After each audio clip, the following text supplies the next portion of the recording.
Clobberin time!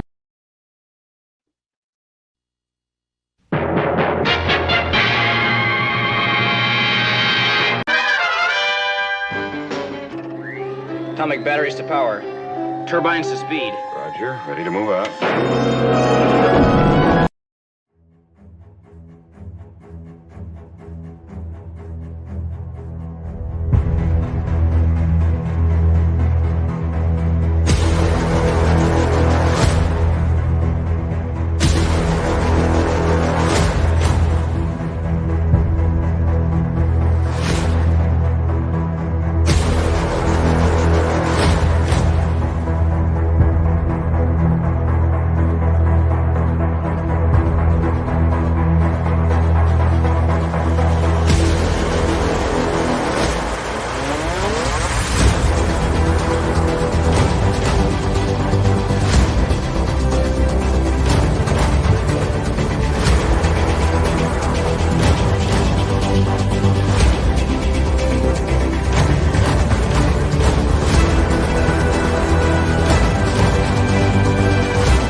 Clobberanimo!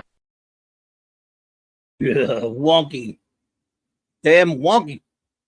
Wonky ass freaking StreamYards. Or not. I don't know. Anyway, greetings. Greetings, clobberers, clobberoids, clobberanimos, clobberuskis, clobberologists, clobberians, whatever you happen to be.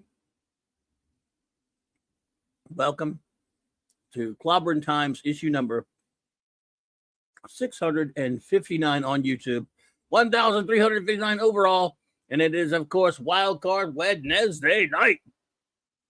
Me, unless I decide to throw in the odd topic, it's just me hanging out with you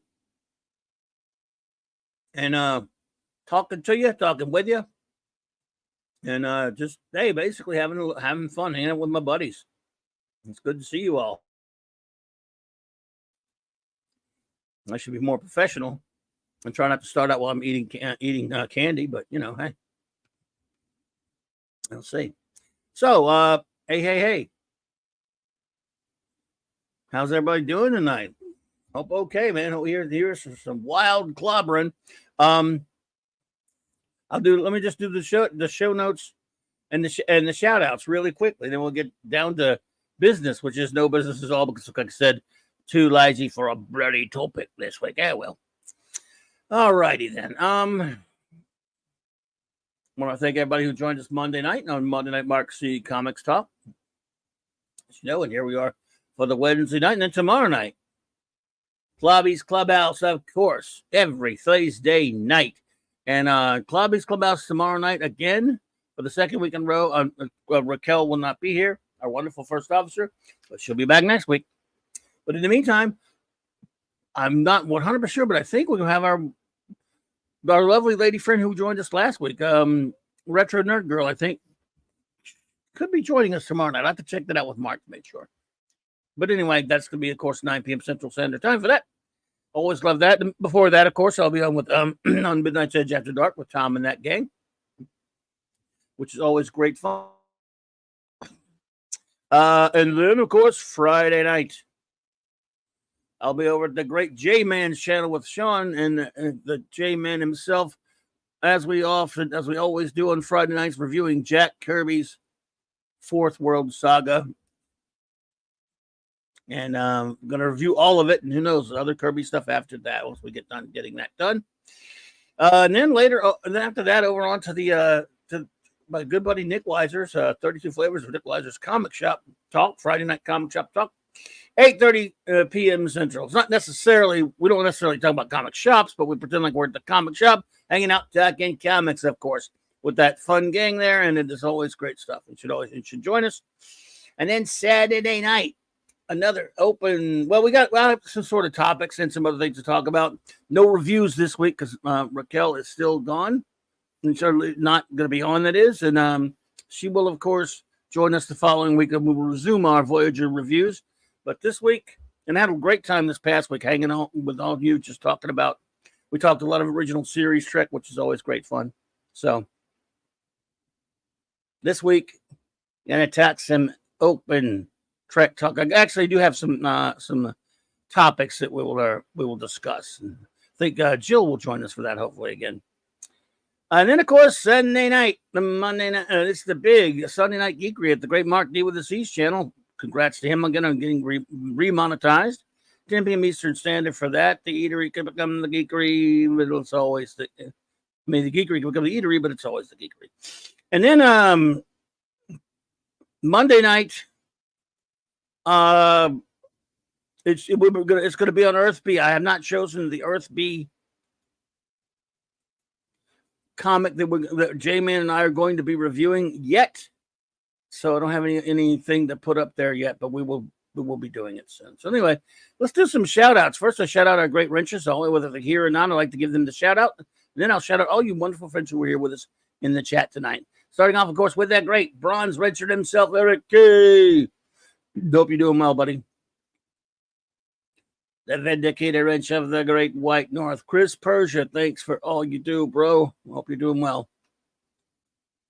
D. Bud Martin, the wrench of iron. Hey, brother. Hope you're doing great, man. Lord Thoth, God of the wrenches, and his wonderful counterpart, Lady Thoth. Avon lives, long live the Legion, sir.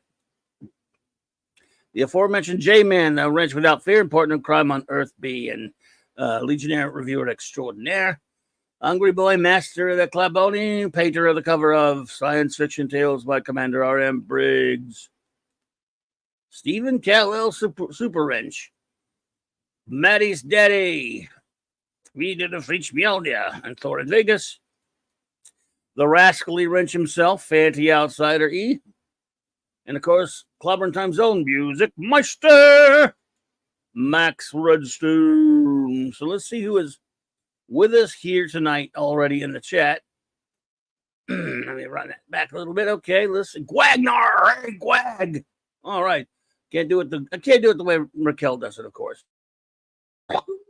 But it's still Gwagnar. Keely Chow, rolling that tide. All right, good to see you, Keely Chow. Could not be reached for a further comment. Good to see you, my friend. Thank you for saying this. It's kind of you. This is a friendly place, and I'm glad you are here. Good sir. It's always great to see you. Could not be reached.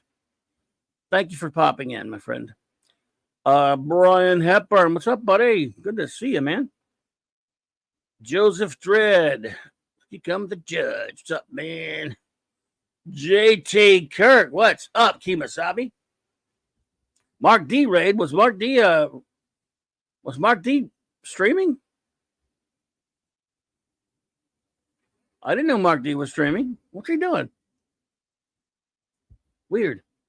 Claude Selling. Hey there. If he was streaming, I would have went over there and visited. Weird. Okay. Sci-Fi Mombi. Well, I don't know if we've met Sci-Fi Mombi, but it's great to see you. Welcome.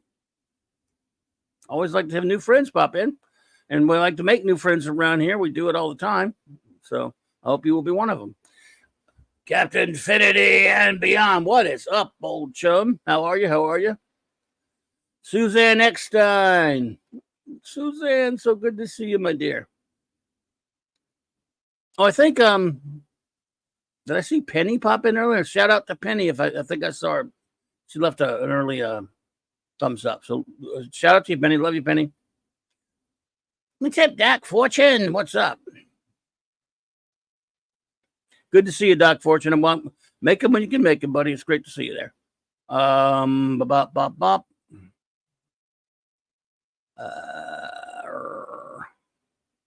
Okay, for the first time. Well, Sci-Fi, I hope you'll hang with us. And tonight's just me hanging out with the gang. Just kind of, Mark might pop in earlier and later. I don't know. But I do appreciate that. It's always great to have new friends. And I hope you will enjoy it. We have a great crowd here. Everyone has a wonderful time. And, of course, basically my channel is comics and geeks, other geek, science fiction, fantasy stuff, comics, Star Trek, and different things. Like my Monday night shows about comics. Wildcard Wednesday nights, either me geeking out doing nothing, or we throw once in a while a topic. And Thursday nights, the Clubhouse, that's about when Raquel's back with us. We review, we talk about all kind of stuff, Star Trek and other geek stuff, but we also review things and stuff. All sci-fi fantasy stuff, of course. Let's see here. Who else is up and here tonight? Let me see if there's anybody else. Don't want to miss anybody, but the stupid chat thingy jumps on me. Castle. Hey, Castle. Good to see you. Hail, hail, hail. I think that is. You're in the right place. Absolutely. I think that's what I have so far. I hope I didn't miss anyone. You know how that goes. Oh, let's see.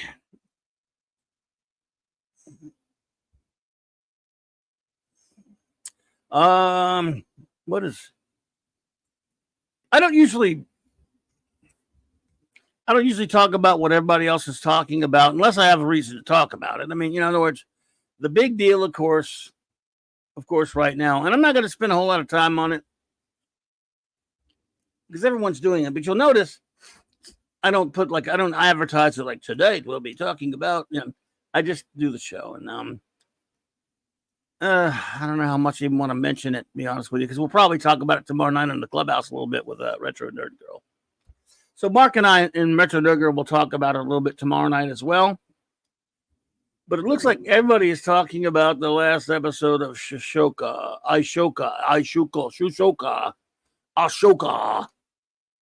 Oh, Jesus.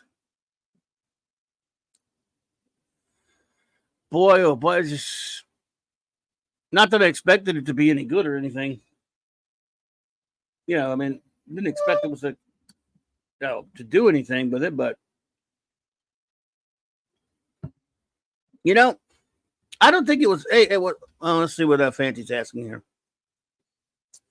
You should try to clip the image from Superboy LSH 201 where Erg-1 returns and takes out a Molecule Master coming out of the giant atom finishing kick. Yeah, I like that one. That is good. Good kick. Yeah. All right. The show sucks. I mean, let's just lay that right on the line first up, at least in the opinion of many, including myself. But hey, Wonky Man, hey there. Welcome. Well, I don't think I've seen you here before, but welcome. Good to see you. All right. So some people like I say, for those who don't know, around here, even though we kid each other about our opinions, you can have any opinion you want. If you disagree with us, or hey, Scotty, R37, good to see you there, dude.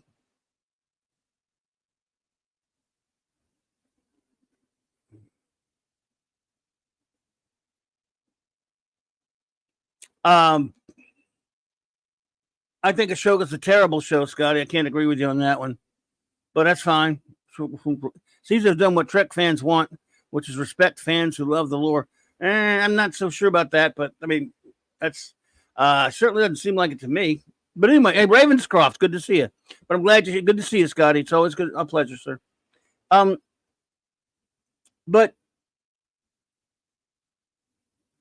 You know, the one thing I would have at least had a modicum of respect for the show, as bad as I think it is, and mostly boring.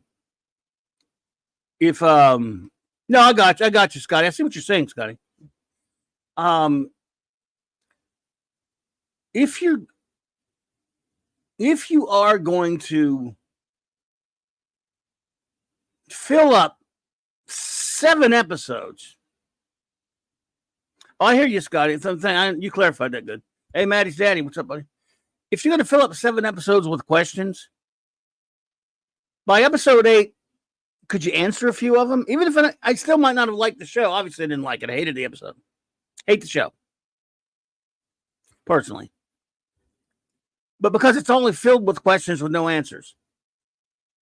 And even I, who did not like the show, was going on thinking, well, at least in the 8th episode, this last episode, I mean, I don't expect them to explain everything, but at least we'll learn a little bit about what's been happening, right?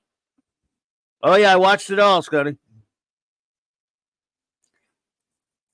At least that's something. Whether it's any good or not, yeah, but I want to know there's certain things, even I, who don't like the show, I'm curious about what do you mean by that, show? Hey, show, what are you doing? What are you trying to say here? Again, I could criticize it on those merits, but it never does any of that. It kind of did, yeah, Scotty. It's fair to say, because I liked Rebels. I think I enjoyed the show Rebels. So I don't know if there was enough of Rebels for me, but it did. It's fair to say that it leans on the show, yeah. But I was never a big fan of Ahsoka as a character anyway. Personally, I like Rosario Dawson just fine. I think you're spelling it right. Yeah, Scotty, I think so.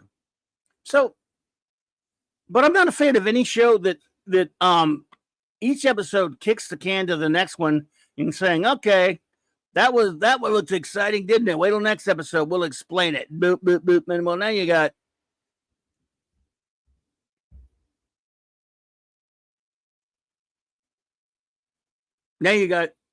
episode 8.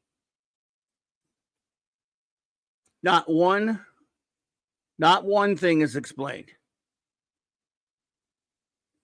And there's a good thing that you said there, Scotty. The reason why I can't stand Ahsoka is, why would Anakin have a Padawan? He was not even when that first Clone Wars movie, when I went to the theater to see that, giving Anakin a Padawan was ridiculous. When he's not a Jedi Master himself. Anyway, I just always thought that was stupid.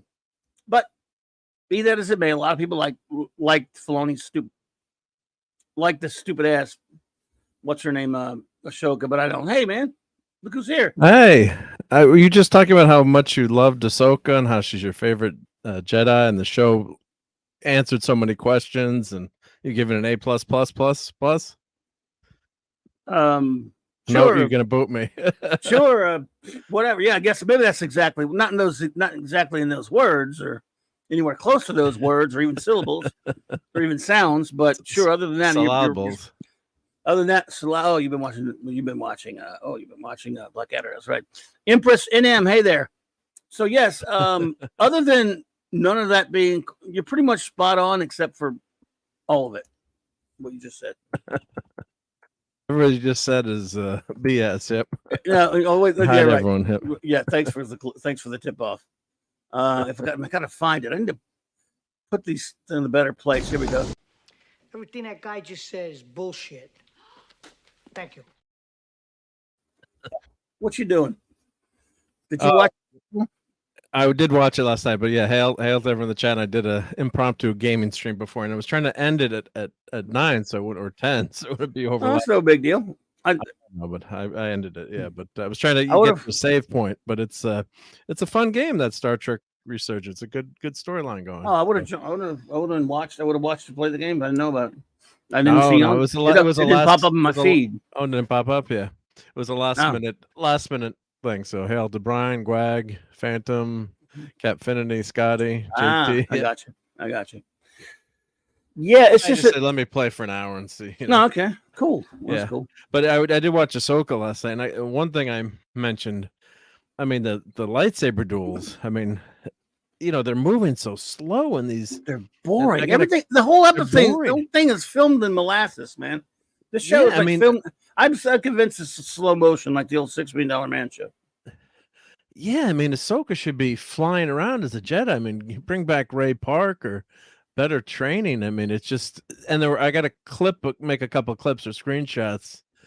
I mean, the fight, you put it now, of course, you're not in the movie theater, but when Sabine, well, not to get on the whole Sabine as a Jedi thing, which is another thing to talk about, but she turns her back to some stormtroopers in the last fight, and their backs are turned for like, her back is turned for like 3 seconds or maybe 4 seconds, and of course they don't shoot until she attacks them. I mean, it's horrible choreography because you don't put your lead character in a position. I mean, obviously, yeah, you know that the character's not going to get hurt or killed, and they're always going to get the bad guys, but don't make them look like idiots. Doing it and make it look at least semi-believable or semi-difficult. I mean, it was just so bad. I'm yelling at the TV and then I'm pausing it. I'm like, you can't be serious. You just filmed this, and this is supposed to be big budget TV too. This is Right. not, Right. an episode of Three's Company. I mean, oof. Did you notice that? I'm sure you noticed that too when you were saying. Yeah. Oh, yeah. Brian, Yeah. I wasn't trying to hear you, but I wasn't trying to soil the name of the great $6 Million Man show. I was just saying that I remember even as a kid, as much as I loved that show, when he was running in slow motion, I used to make fun of it a little bit. Like, why is he in slow motion? But they had no budget. These people have a budget. Yeah. In fact, there's a scene where when they go to jump to the Star Destroyer, and first of all, forget about how stupid it was for a second that she had to help him, even though there's no way she should have been able to help him. He's supposed to have enough Jedi power now. He could have got up there by himself. And first of all, remember even in the opening of the Phantom Menace where Obi-Wan and Qui-Gon ran at super speed? Yep. How about him being able to run at super speed and then just jump real fast? You see, you know what I mean? And Ezra was always a super acrobatic Jedi, or it just as a kid, even, but before, in the cartoon, I shouldn't say Jedi, but I've only watched 7 episodes. But he became pretty good. Yeah, but he was always, but like initially they noticed how in the beginning, the first season, they noticed how mobile he was with jumping, and he was really agile. So that was kind of his thing, using the force to jump. So yeah. Captain V says Ahsoka's no Oscar Goldman, but I mean, other than no, true. It's not. I mean, you got multiple problems with the series. You've got the plot, story point, then you've got how it looks, and then the fight choreography. So, I mean, I thought some of the episodes were decent, I thought, and had my interest, and then they just totally nosedived after that. And then what do? They end up flipping sides in the end, and you've got Bridger, and then why would Bridger walk out of the spoilers? Okay, all right, here we go. We're about to spoiler stuff here, Coles, because we don't really care. But in case you do, here's your spoiler alert. 5, 4, 3, 2, 1. All right. Okay. Spoiler alert. If you don't want to be spoiled, it's too late now. Word is given. Yep. So he goes, what's his face? Ezra, like you said, he hides aboard Thrawn's ship, and then they don't tell you how, but which is fine. Hey J-Man, what's up, bro? That's okay. Yeah. It doesn't matter, but we know it's perfectly logical that he would be able to steal the ship and get out of there. So that's no problem. How he found, I guess that fleet wasn't hiding. So I don't care that he found the fleet or whatever. He just happened to found Hera, I guess. Even though, all right. So you're in an Imperial shuttle. You're flying it there. They let an old one, but you're flying it there, and they just take you in.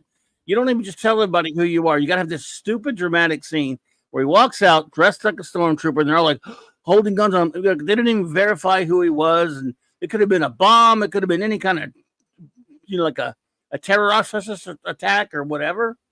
So, who were the Ran and in the earlier episode it was it was Finn, and who were the bad guys in this that landed on this ship and then took the ship out? Right, Balin. Yeah, it could have been anything.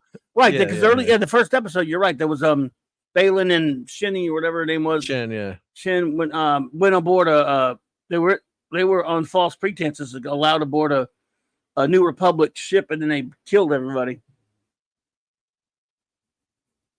Got you covered, J-Man. You're cool, man.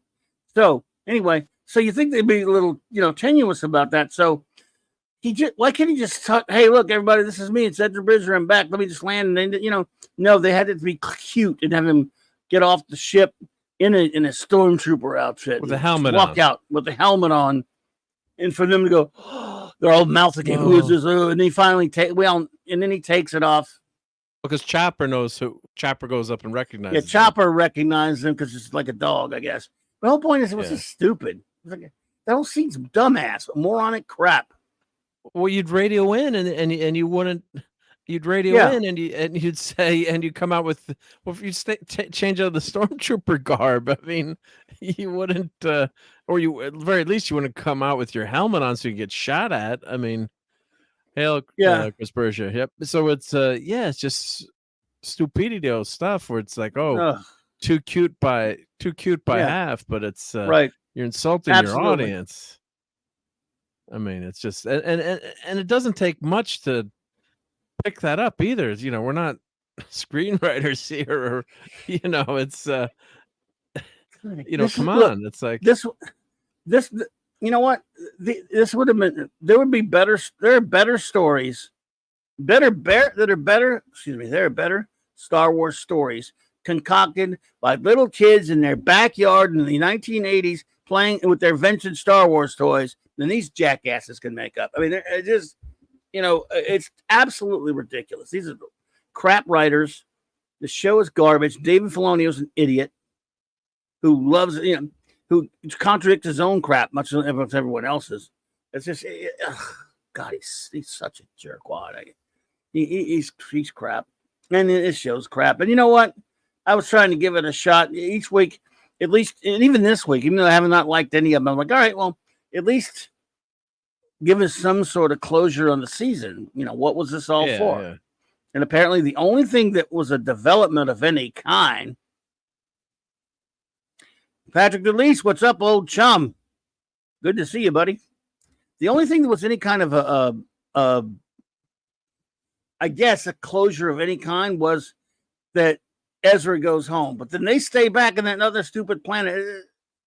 Yeah, and Balin's staying there looking at on the Lord of the Rings mount, whatever. But all those, I don't know if those were like monuments to the Force gods or whatever stuff that they had in some of the other kind.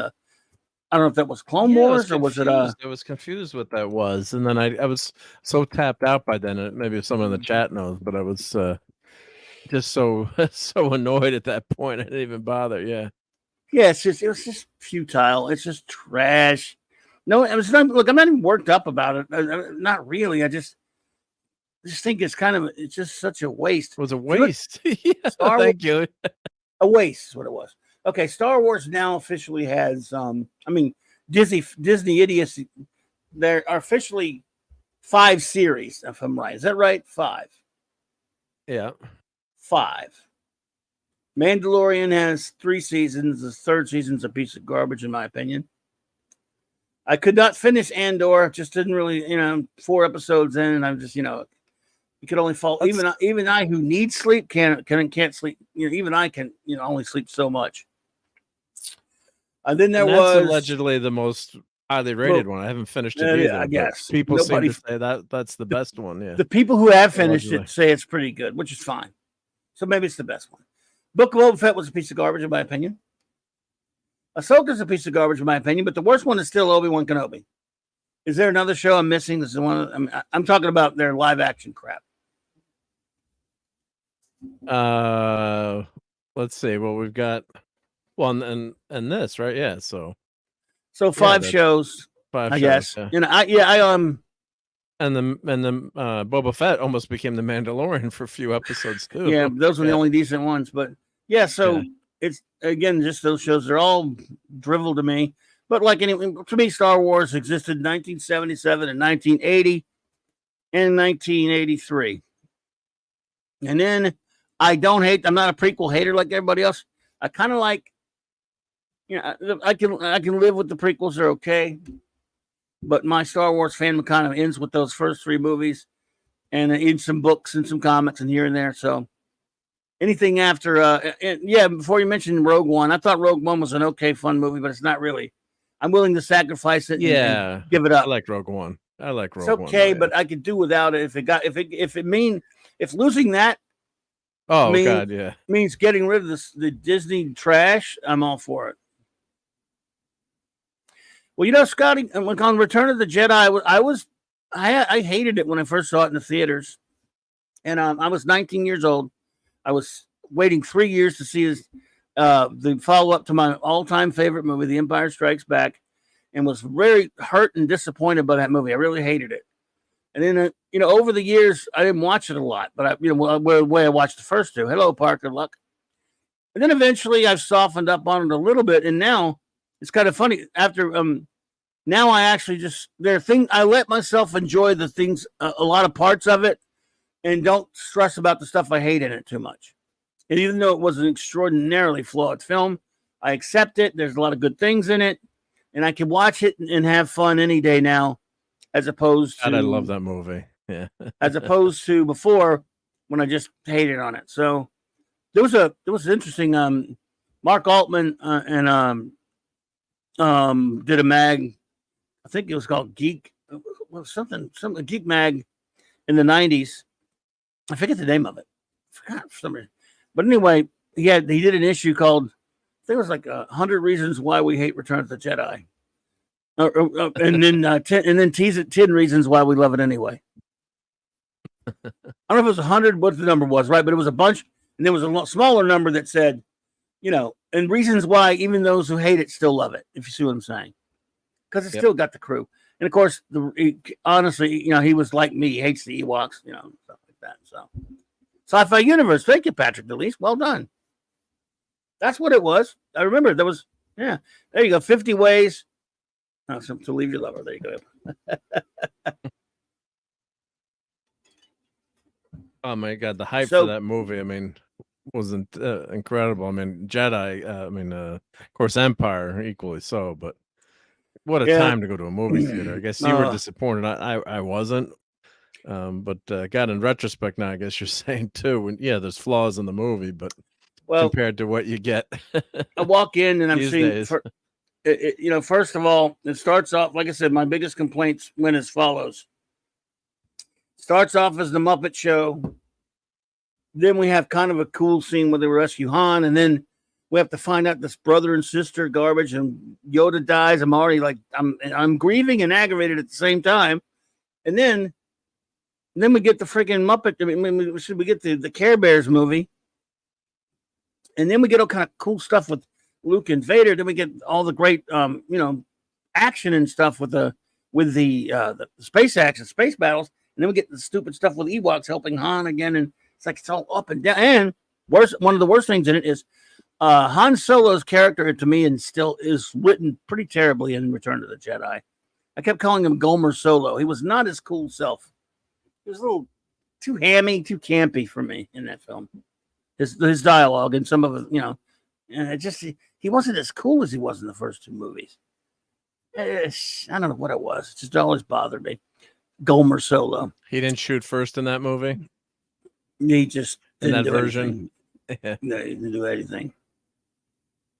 All right, let me look at it. I have a poll going on to switch back now. Okay, that's enough Star Wars. Star Wars is dead, folks. Anyway, so real Star Wars will live forever. By the way, I'm just saying. But the other thing the other scene I wanted to mention too. I know you want to get off of that, but go. I know, but I just gotta. When they jump off the ship, when they're getting rescued from the temple, and David Tennant, Doctor Who, is piloting the there's Jedi shuttle. Yeah, droid Who. And the droid Who. Yep. So they jump off, right, and then he raises the ship up. Like, how idiotic is that? Yeah, where they're raising the damn ship up so that they can get shot at. Why didn't they just stay low? Why would you raise the ship back up? And I actually I have a photo of it, but it's like, why would you raise yourself up? And I mean, just basic stuff when you're watching, like a 5-year-old might even notice it too. It's like, well, what are you idiots doing? I mean, so we'll talk more about it. We'll talk more about it tomorrow with Retro Nerd Girl. Maybe she's coming with us. But anyway, continue. I'm sorry, I'm cut you off. Well, I just wanted to say, just that was just. No, I got you. Yeah. Driving me. Yeah, I clipped it. I just want to show one picture. Then you humor me, and then because I was so aggravated, but I was like yelling at the screen, like, what are you doing here? You can't do this. And then all right, again, it'll make me slightly happier. Yeah.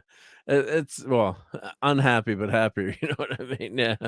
But let me just present here. Let's say present. I don't agree about Empire's not retconning, but Captain Infinity, but I never tell anybody what they should like or shouldn't like. So I still love Empire Strikes Back. Yeah. Well, this was the spoiler. That's the Bridger. Spoiler. Bridger shot. And of course, he comes out with his hands up with his helmet on. Come on, really? And then let's see here. Let's just go.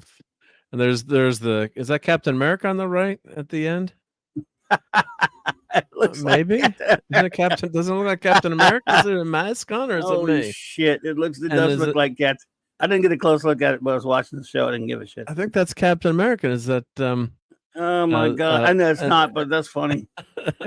and in the middle, is he wearing 10 rings? Is that that's supposed to be the Mandarin? Yeah, I don't know. The Mandarin and Captain America? I don't know. I mean, not the sure. Argonath. That's the Argonath. And why could she push him to the when he makes the jump? Well, that doesn't bother me as much as her having force powers. Why does she have force powers? That's what I'm saying. Yes. Why? Oh, yeah. Because everyone has force powers. I want to grab my mug now. Let me see if I can move it closer to get a drink. I mean, that's what's the worst part is. So they're fighting on top of the Citadel here. Yeah, that's the other ridiculous thing.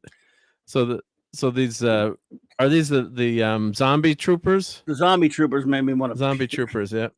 Yeah, so we got zombie troopers. Oh god, zombie troopers. And they've been on this planet for 10 years, I guess, or 5 years, and they can't clean up their uniforms. It's like, come on. Got all that red tape. Thrawn would never let them. So they jump onto the ship. Well, I guess I'm going the wrong direction, but they jump onto the ship, and then they raise the ship up. So, and of course, the thing is just going to fall off anyway because the Star Destroyer is shooting at it, missing him. Where's the shot? Oh, I guess I didn't save it, but that's all right. But they jump off, and then the ship raises up. It's like, so then the stormtroopers start shooting at him as the ship is right instead of going down or away. It's just horrendous. It's just all right. Well. Sorry, thank you for no. Yeah. It's all right. I'm sick of it. Yeah. And I was like, man, I'm glad it's over. And it's just but coming soon, Loki. I'm gonna have to sit and watch that crap.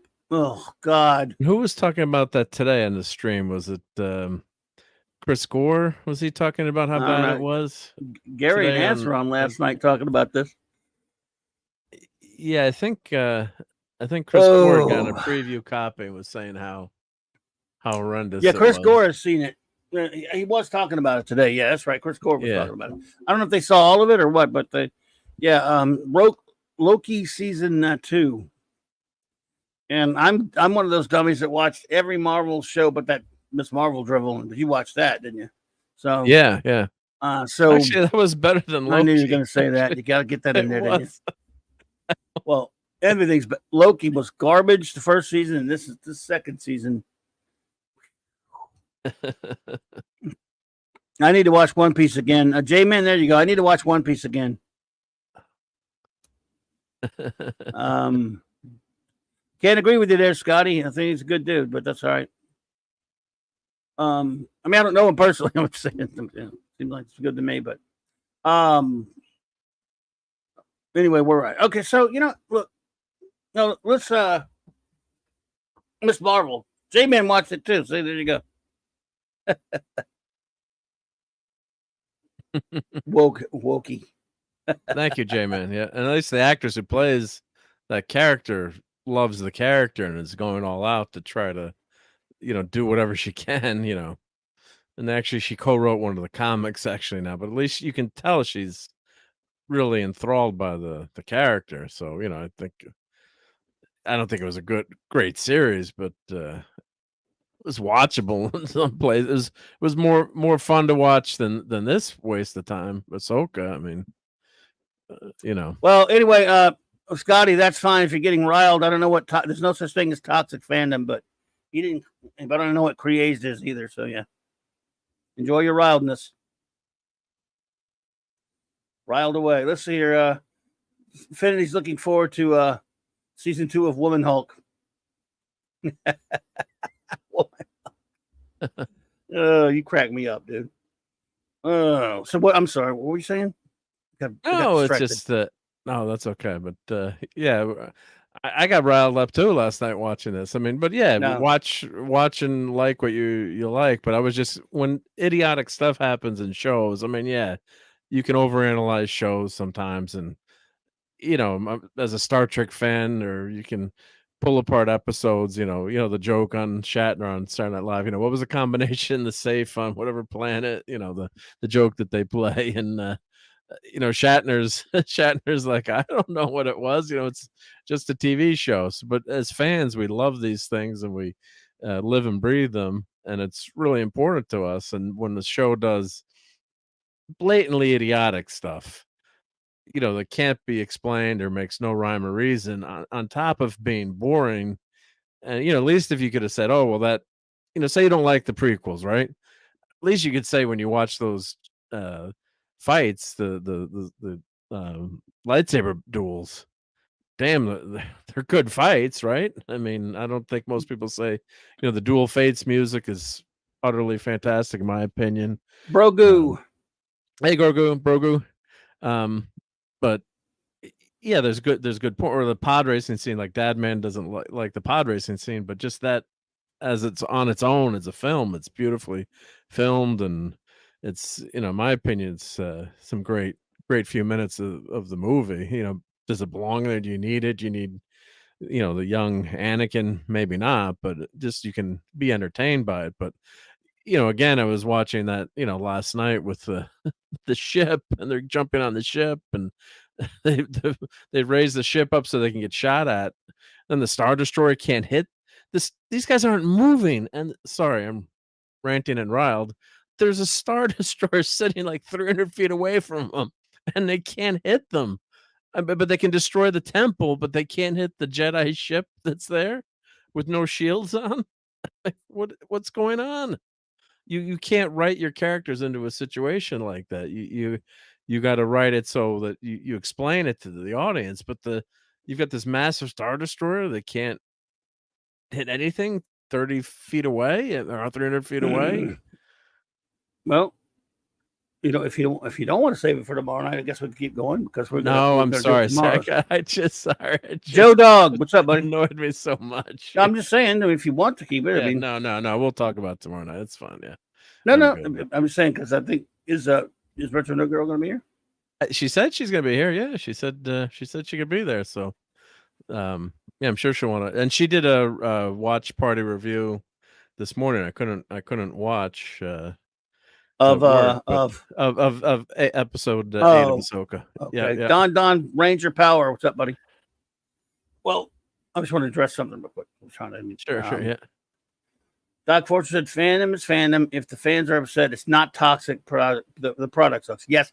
Anyone uses the term like toxic fandom, I mean, I'll be nice to you, but I have no respect for that term. You're using an idiotic term that was concocted by jackasses. Okay, just so you know.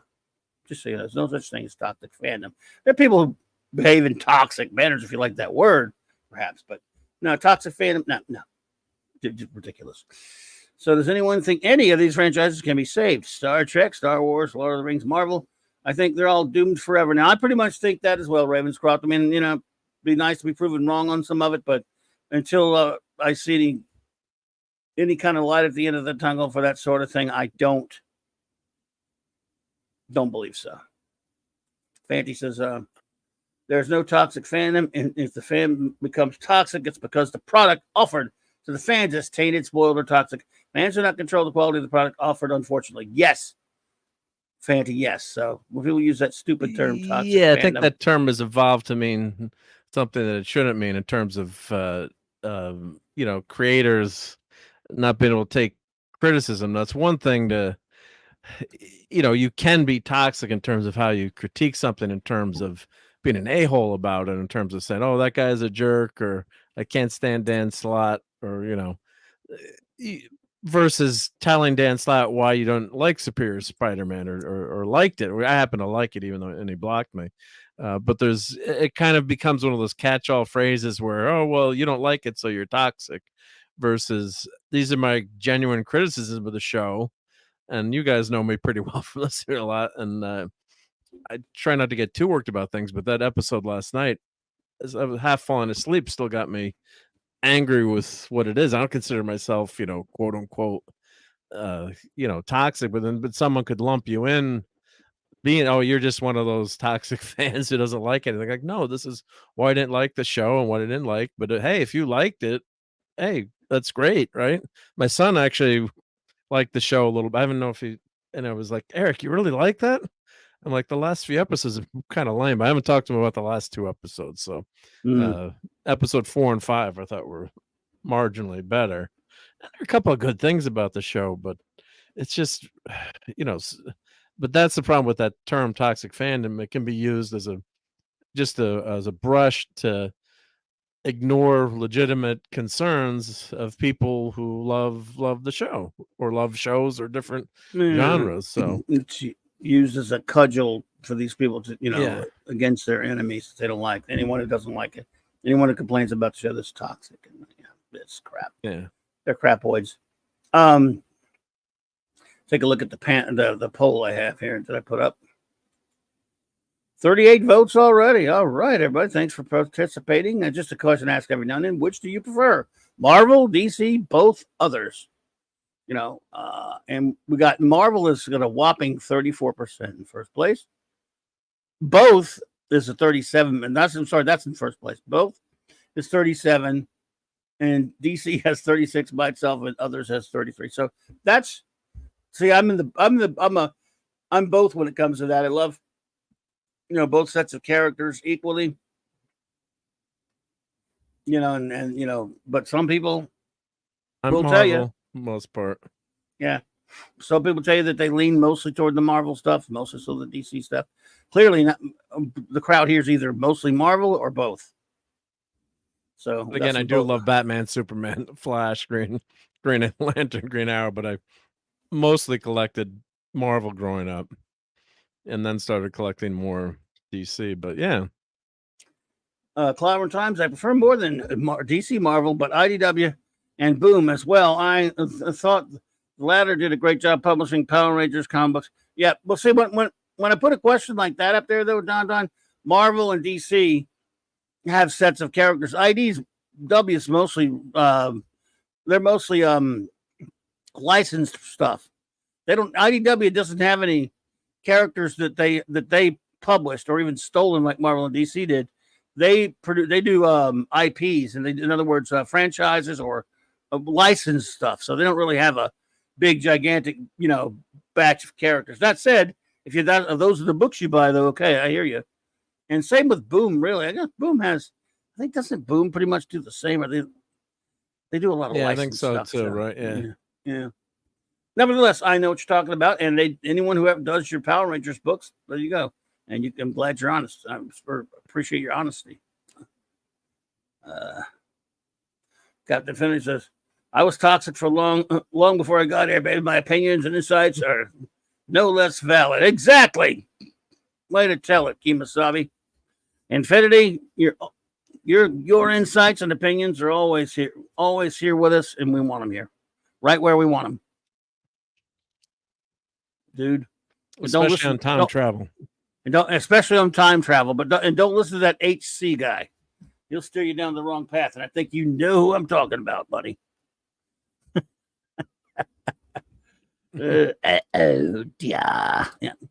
Yeah. Don't listen to Howie. I think what Howie is doing some weird. There's a weird comic he's been doing the past few years. There, Captain. Which actually something it's pretty interesting that it's pissing a lot of people off in the industry. It's very controversial. I actually almost want to read it myself. I might actually look into finding it. There's been so many of them now. It's not easy to find because it's not like it's carried at comic shops. I think it's called Hey Kids Comics or something. Anyway. So, they're on the verge of collaborating. Hey, look. I hear you, Captain. Well, I'm pulling for you, dude. Make it happen, man. I'm kidding about the HC thing. I think I am happy for you if you can make that work because I know it's something you would like. Do it to it, dude, or do it to it. As the kids say. Do the kids say that? No, they don't really say that. They may have used to say that, though. Kids say things. I'm just saying. Ravenscroft says, let's see here. I think DC made great strides in the 80s in terms of depth and art. Mm-hmm. Yeah. Oh, yeah. So it started getting more into them. Conversely, Marvel started taking a dumper in the 90s, and I moved away from them.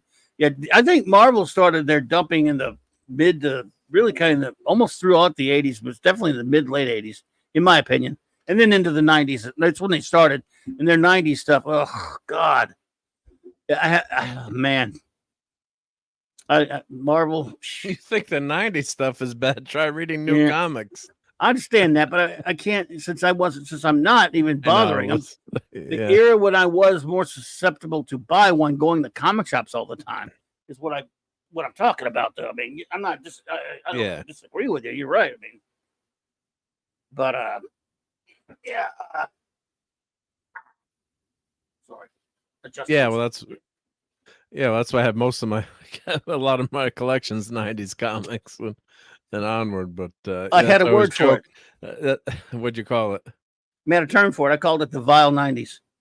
Vile 90s. Yeah. It's like that. That's why I wish it's like, why wasn't I buying old comics back then? All the money I put into 90s comics versus going to the see.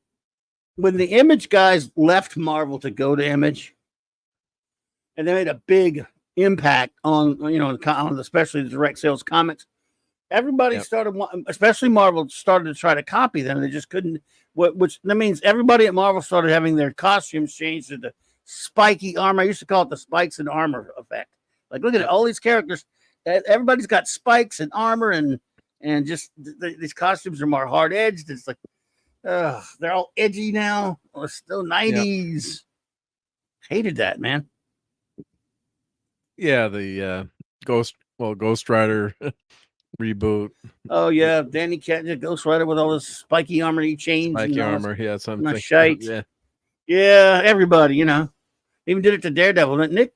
Nick's been he's a big Daredevil fan. He's been going back and buying these the Chichester issues of Daredevil, the one where he had that. Remember that black suit with the armor and the spikes and shit all over it? Yeah, he went kind of Batman for a while. Yeah, and I guess 90s. And then they added all kinds of gizmos to the suit. Made it like a Iron Man suit. I can't remember what the gizmos were, but it was kind of ridiculous. Yeah. Nick's been going back and getting a bunch of those and some other ones, which is cool. Fine, but it didn't. I don't think that lasted that long. I think so many people were mad at the suit. I think it they quickly got rid of. It lasted like a year, I think, or something. But I better get a signed copy, man. Come on, man. Hell yeah. Please do, Captain. I would be honored, sir. Honored. Yeah, let's see. Ravenscroft said late 70s, early 80s Marvel rocked. Agreed. But you're right. Sometimes after, well, see, yeah, after Secret Wars started losing most of their strong creative, you know, Jim Shooter, I think, chased all the big names away in the early 80s.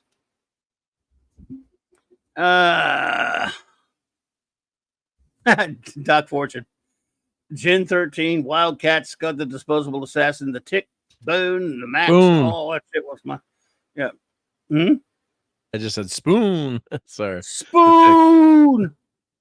The Max. Hey, so you're big. So you. That's cool, Doc. A lot of people like that stuff. Believe me, I was just the. I was the old man sitting on the porch there. 90s indie comics. Did you read Poison Elves? I remember Poison Elves. I didn't read it, but he was asking. I think he was asking Doc. Who drew the absolute first original Star Wars comic? HC did, of course. I've actually, you know, Captain Finney, I've actually liked some of his art from time to time. I like his cover art. I mean, it was never his art that was my biggest problem with him, with HC. I loved Watchmen, but its unfortunate effect, yeah, comics was the preconception. Everything had to be dark and gritty, which Moore lamented and never really came back. Not only did he lament it, it kind of drove him crazy, and at least he gave us 1963 as an apology and his Supreme, which was great. So yeah. I am the mad midnight bomber. What bombs at midnight? I haven't watched that in forever. The Tick cartoon. Oh, so Tick good. was just phenomenal. So good. And the 9 episode. I knew you were gonna let me go without that. I was never gonna. I love it so much. It's so good. You have to watch it. I don't have to. What There's an old saying. There's an old saying. I don't guts to do nothing but die and pay taxes. All right, we're gonna play a game of Royal Fizbin, and if you lose, you have to watch it. Nah. Have I ever tried to force you to watch anything? Remember, in fact, when you say I'll watch it, Blackadder. I didn't make you watch anything. I said 7. Did not make you. In fact, I said that clearly I don't think you should watch it because I've hyped it up too much. Did I not say that? I always say that. Yeah. I was watching Blackadder tonight, and the missus, she's like, "What the hell are you watching?" She's like, "This sounds so horrible." What? Don't dislike my wife, but I love she had your no wife. idea what. But she puts up with you, so it means she's a saint. Yeah. So Blackadder was, and of course she's on the computer, you know, not really watching. She's like, "What is going?" You know, if you randomly put on the dialogue and weren't paying attention, you know, which one was it? Like, I'm episode 5, season 3. Which one was that? Oh, that was some words in there you can't repeat today. That's when the he gets ripped off. He's trying to marry off the prince. The ability. That's the name of the episode. Yeah, and there's some very politically incorrect stuff in that episode, and then he gets robbed, and then you know, he double crosses her. Then finally, Blackadder's I love that episode. Yeah, they're gonna go off to Barbados together. She's like, gather all the riches. Yep. And Baldrick is just so hysterical. But my much better half is like, "What the hell?" You know, because I put it on at the end of the episode. She's like, "What the hell is this?" Like, it's Mr. Bean. Yeah, you know who Mr. Bean is. I bet, right? Does she see Mr. Bean? She knows. I don't. Everybody knows who Mr. Bean is. Everyone knows who Mr. Bean is, though. Yeah, like yeah. So Roland Atkinson, yeah. So yeah, but it's a fun. Yeah, it's a crazy. It's a crazy show. Though. I could see where it's not a show for normies. No. I mean, normie Brits it is. It's not normie American. Yeah. So, yes, Watchmen and Dark Knight were beginning of the end of comics being simply fun. True. The difference, you know, Miller didn't care. Moore actually cared before he went nutty. Alan Moore actually kind of lamented it. But he did it too, though. He was doing it. I mean, he did it, and before Watchmen, he was doing it. So he did a lot of the deconstructionism. He just didn't think everything had to be deconstructionism. But sorry, Alan. Hello, Alan. This is where it is, Alan. So what are you gonna do? Potato is a great episode. That's the second Blackadder 2. Yeah. I love that one. That had Tom Baker, you know. That was the second series. Yeah, Blackadder 2, the episode Potato had Tom Baker. Greatness. Yep. Once I gotta upon a watch time, it again. lovely little sausage called Baldrick. The end. What? So did you recognize Tom Baker in that episode? That was hysterical. Yeah, that's his manuscript, right? Where they throw into the fireplace. Nope. I'm watching Journey to Babel right now on H&I. Oh, cool. I love Journey to Babel, Parker. Great one. No, Potato's the one that had Arthur Dent in it as well. When they went sailing with the captain with no legs. Oh, you are the bottom, my lord. Yeah. Yeah, and they go off for 6 years with yeah. And they're like, we just want to go to France. He's like, you have to know your way to France. It's like, oh bugger, you know, like they can't. It's like, I don't know the way to France. Yeah. Yep. That was great. No, that was great. Yeah, but those are the kind of episodes that get better with time too, as you watch. You the first time you watch it, yeah, you kind of trying to catch it all, and then you really get the jokes the second and third time around.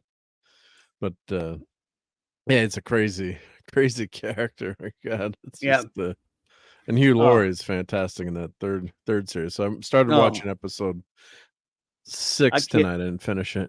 I can't wait till you get to episode to the 4th season. Man, I mean, I love all of them. I mean, that one, good Lord. Of course, I'm gonna go. I've watched them so many times, and yet I could go watch one right now. It's just boom like that. It's just ridiculous. Don't you think Blackadder could have been an ancestor of Care Avon? Hey, you never know. He could have. Yeah. Yep. I won't say anything till you see the Christmas special. I haven't seen that yet. No. Blackadder's Christmas Carol. So yeah, great stuff, great show, and yeah. So, but you do have to like that type of humor, though. I have to say, though, British humor. Yeah. You have a woman's bottom, my lord. Yeah. He was great. Did you ever watch Mr. Bean or? Oh yeah. It was good. It was a fun show. But you like Blackadder better, you said, though, right?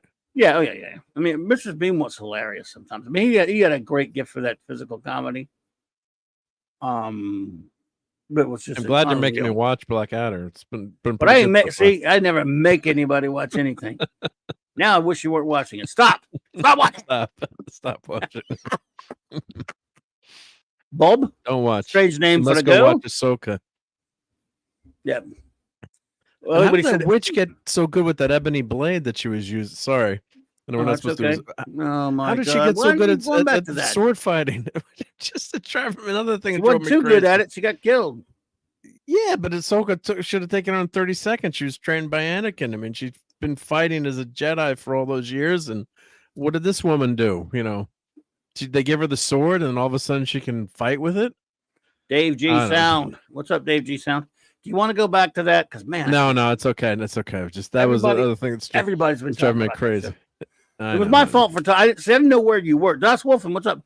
I didn't know you were, I thought I was gonna be done going through it by the time you got in. So I was like, because we would do it tomorrow night. Damn it, we Mark. can do it now. No. We'll do it tomorrow night because Retro Nerd Group. I was just saying that. Just another thing that just popped in my brain. Why it annoyed me when I said, "Watch." Make notes. I didn't make. Well, I have mental notes. I'm not as good as Raquel, but maybe I'll actually make some notes for tomorrow night so I won't forget. Yeah. I'm mostly just kidding with you. If you really want to go through it tonight, we can. No, let's do it tomorrow night with Retro Nerd Girl. It's not a problem. That's a better place for it. Yeah. I just had to get that part out. Yeah. I gots to know. Yeah. Well, if knowing things are something you like, don't watch this show because you don't. I don't know if you were to say so. What was Ahsoka all about, chaps? I'm thinking about watching it. What is it all about? I'd say. Well, it's about 8 episodes long. But yes, but what happens in it? Nothing, something, maybe nothing, or something. No, seriously, what's the plot? Well, Get to see 3PO. you ever see Rebels? No, what was that? Well, no. It's a cartoon that they did called, what was it, like, called Rebels. What about it? Well, this is kind of like that. It's a continuation of that cartoon. It's many years later, though. So you're familiar with. So, are you familiar with Ezra Bridger and Sabine Whatherfaces and Hera and Chopper and Kanan? I didn't know any of those people. That's okay. What about Ahsoka? Who? That's the title character, right? Yes. Oh, yes. She was on an episode of Mandalorian or two. Yeah, that's right. But she was also on the Clone Wars, the cartoon. Well, I never watched that. Okay, but by the way, I've watched those. I'm just saying, most people are like, what? And then you tell them, so anyway, what's it all about then? Well, she wants to stop Admiral Thrawn from coming home from some far distant place that he's stuck there years ago with Ezra, and he didn't have AAA, so he got stuck. Right, they got stranded on a thing or in another planet where only whales can go to it because it's so far, and they think that he might. They want the map thing. These guys so they can bring it to these people who have a way to go give it to. I don't know. I got nothing. Stuff happened. Okay, trust me.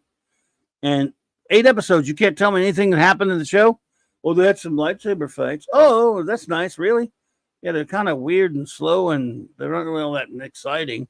What about space battles with spaceships? Yeah, they had some of those. Sure. You don't sound too enthusiastic about it. Well, they were kind of just boring. How were the special effects? Oh, they're competent. They look good, I guess. So what do you think of these characters? What are the characters like? They sort of sit around like this, like I'm doing to you now, talking really slow and just having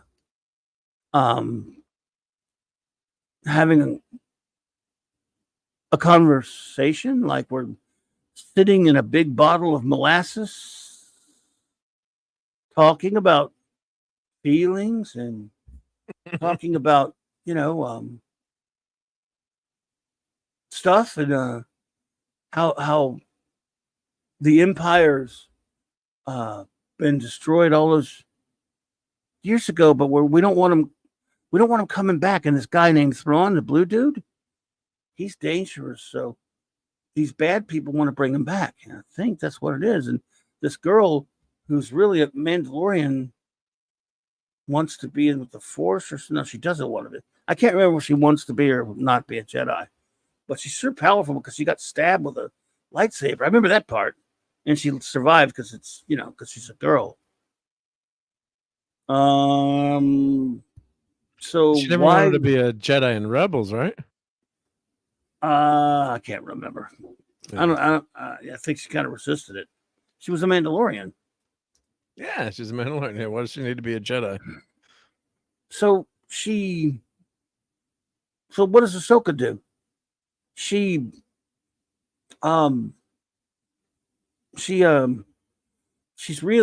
folds her arms a lot. I can tell you that. Wow. Okay. Really, that's important. Yes, she's always like she's folding her arms up, and she goes from being Ahsoka the Great to Ahsoka the White. What is this, Lord of the Rings? Well, yeah, I was wondering why she did that. Well, that's when she died, right? She came back. She didn't die. She was mostly dead. She didn't die at all. Well, she was underwater there for. We don't know how long she was underwater, though. That's true. They made it seem like she was dead, though. And you could say, I heard Hayden Christensen's in back in this. Is it true? Yes, he is. He's in the whole episode. And then he makes an appearance or two later. Oh, really? Well, how does he come back? Isn't he dead? Yeah, but it's the funniest thing. Well, maybe is he a Force ghost? Maybe. Maybe a figment of her imagination, though. I'm not sure. Well, which is it? I don't know. What do you mean? That was in episode 5. So you've seen all 8 episodes, right? Yeah. Well, So did we find out what he is? No, it comes. They show him as a hologram later with some recording. So that's what he is. No, not when he meets her. When she meets him in the early episode. No, that was different. Well, what is he? A hologram or is he a figment? Is he a? I don't know. But he was in the last scene of the last episode. And what was he then? I don't know. So what do you know? You watched all 8 episodes. Ezra got home. Oh, okay. So what happened to Ahsoka? She traded places with it. Ahsoka and Sabine traded places with him. Now they're exiled in another galaxy, I guess. And so what happened? What was the whole big deal? What was? Oh, Thrawn got out too. He's free now to Rika's Wawingi. Yeah. So what's he going to do? I don't know. The show ended. He didn't do anything. He just got away. Okay. So it's next season, right there. No, right now the word is there's a conversation about a season 2. A conversation. That's what by the way, I saw somebody on one of their shows just showed that earlier. That the news is right now, quote, conversations about season 2. So that means it's not confirmed yet. Oh, God save us. Let's see here. Chomper was good. Ravenscroft, he was the best character. Clobberin, I know you do a review of the Legion through the years. Would you consider doing that's on J-Man's channel, by the way? Doing similar what's that regiment? With other stuff like Avengers, FF. Oh yeah. Maybe stopping at the end of the good stuff. Yeah, I'm actually thinking, it's tough to choose what, but we do that with shows and stuff. Like for example, once a month now. This past 3 months on a Monday night, I've been doing I've been doing the Defenders for a while. Like I've been doing just one issue. Like the first 3 appearances were in Marvel feature, I guess it was. And this past week, I just did the third issue. So, the next Defenders issue I do on a Monday night will be issue number 1, and I might just for the fun of it do Defenders a little bit every now, for a bit. I mean, not forever, but just a few issues till they get to the Defenders Avengers War or something like that, maybe. What do you think about that?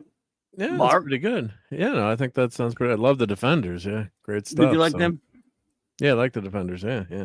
It's been forever since I've never gone and read them all in a linear way from the beginning. So yeah, you just pick them up piecemeal.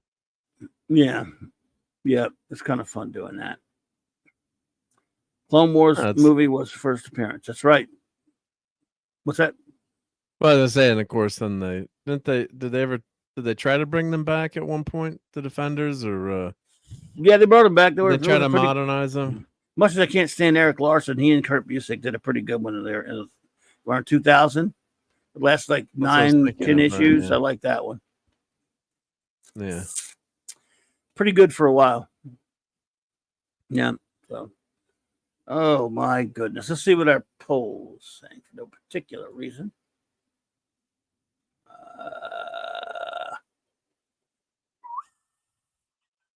44 votes. That's nice. Yeah. The Bothers have got 36%. That's the lead. 32 from Marvel. And DC and others are tied at 16. My goodness. Oh, my giddy aunt. Oh. Man, they could have made a cool Defenders movie too, but they blew it. Yeah, well, now they can't, right? No, but they could have. Well, would they ever do the Son of Satan? No, but they didn't have to do him. I know, I'm joking. But yeah, it's not essential. Yeah, that's true. Yeah. Doc, no, Valkyrie. Not a Savage Dragon fan, are you? I have a friend of mine who is. No. Doc Fortune asked if I was. What about you, Doc? A couple issues, but yeah. Larson's a tool. I never liked him, even when he was ripping Kirby.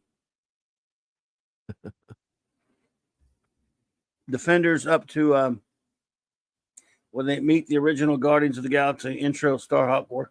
All good. So first 28, 29 issues. So you think it's do like the first 28 or 29 issues there, Fanty? Good idea. Good call. That's a good idea. Then just, break it off, then start with something else, maybe. Yeah. They messed up Hellcat in the Netflix universe, but Patsy Walker, but we'll never see her, I guess. Yeah. Yeah. Oh, and Phantom, I did watch that Son of Satan TV series, Hellstrom. Oh God, that was bad? so bad. Oh, it was bad. I don't know why I finished watching it, but it was to the pain bad. Yeah. I never saw the Savage Dragon. No, go ahead. Sorry. That was a Hulu series. You know, when they I heard it was Marvel terrible. exclusive. Yeah, You watched that? bad. Wow. Yeah, heard it was terrible.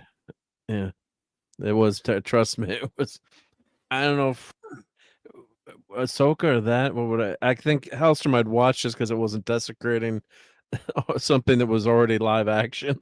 You still have the comics to read, but oof, it was bad. Yeah. Larry. What's up, buddy? Wait a minute. Did you know there was a Savage Dragon animated show from the 90s? I'm not sure I don't remember that. I don't remember that. I don't remember that either. Not saying I'm sure Doc Fortune is right. But I don't remember that. He says we bought the omnibus and it's unreadable. Wow. Didn't that hit series just hit a milestone either? A lot of people must like it. Issues that went up. It could be 1,000. It can't be that many, but or there was some huge anniversary that because Larson does it all, right? I mean, what are they up to? I don't know. D-Bud said he liked that he got his book out on time. Preppy Hulk, boring, strange, and chubby, not anymore. Forget it. The Defenders and the MCU. Yeah, it would be horrible. I agree with you, but yeah, Eric Larson's a JAG officer. Yeah, it was animated series for 2 seasons, 26 episodes. Wow. USA Network beginning in 1995. Yep. Juxtapose. Thank you, Juxtapose. Good to see you. Savage Dragon animated series was or is on Peacock. Okay, I never really never watched it, and I never watched the Wildcats either. The only, I hated the Image books at the time, but the only Image books about were the ones by Moore, and Moore took over Wildcats. Did he take? Was it Wildcats he took over? Because I think or was it Youngblood? He took over one of those series. I think it was Wildcats. Okay. And I remember reading that. Maybe it was Youngblood. He also did a good book. Hey, Classic Comics, what's up, dude? He also did a good series called Judgment Day. Oh, sorry, good. No. I'm just saying hello. Yep. But yes, so. So, did you get your new comics yet? No, I didn't get anything. I'm still waiting. Yeah. No new comics. What the hell? Well, they usually ship. It's every 2 weeks usually, or give or take. So, okay. And I think they wait till you have enough issues in your list to make it worth their while to send. Like if you have 3 issues in your pull list that for that time period, they won't. They're not going to send you a shipment. Well, damn it! What don't they know we need? What are we going to make fun of tonight? We can't make fun of your comics if they're not here, can we? Can show them again, but no. You already saw them. Yeah. Yeah. Just back from seeing The Exorcist, and says CC. So what was the verdict? Did he say you're clear of all demon spirits, or? I thought you seeing the doctor.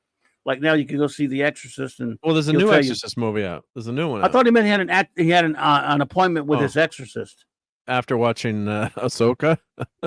Yes.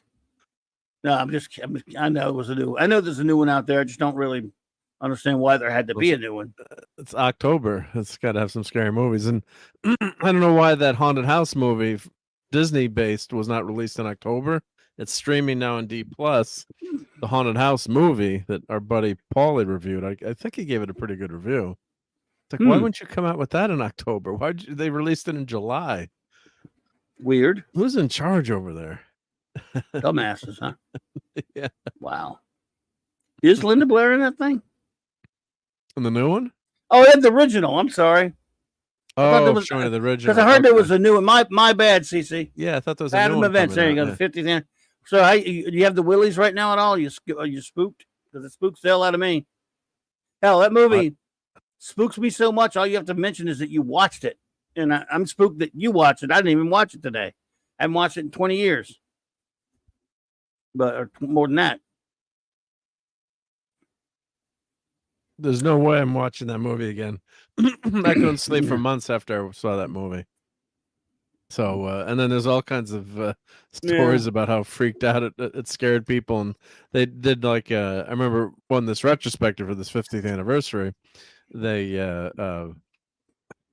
were showing how upset people were in the movie theater lobby, interviewing people after the movie and how it affected people. So, scary, no way. Scary stuff. And actually, one of my good buddies, his dad was second unit director on The Exorcist. I gotta ask him if he would never come on the show, but I'm like, Chris, you gotta take the tape recorder out and interview your dad. Ask him to talk about The Exorcist. But so he was second unit director on that movie, which is entered the, if you pick. All right, Chris. Chris is heading out, brother. Good night, Chris. Good night, Chris Persia. Thank you, buddy. Appreciate you. And RRTNZ's here. Hey there. Good to see you. Welcome. That movie. I know what you're saying. I mean, it's just, I can't. Yeah. It's in the lexicon of, top. You mentioned top horror movies. That's going to be in the top 5 of all time. And then it'll also be in the top 100 movie lists of all time, too, I'm sure. It'll hit both lists, yeah. Well, they do have some new one coming out, but anyway, so I thought that's what he was talking about. But my buddy Flash, who used to do the show with me when I was on BTR, who I miss. I hope I get him back, come hang again soon. Yep. But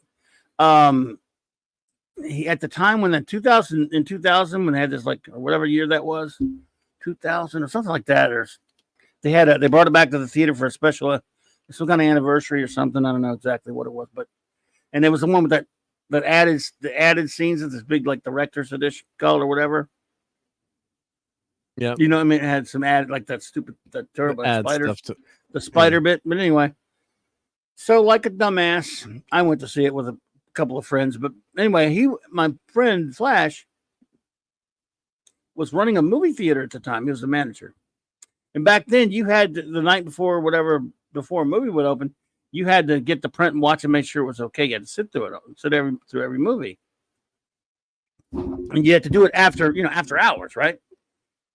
So, obviously, just normal to be spooked by that movie.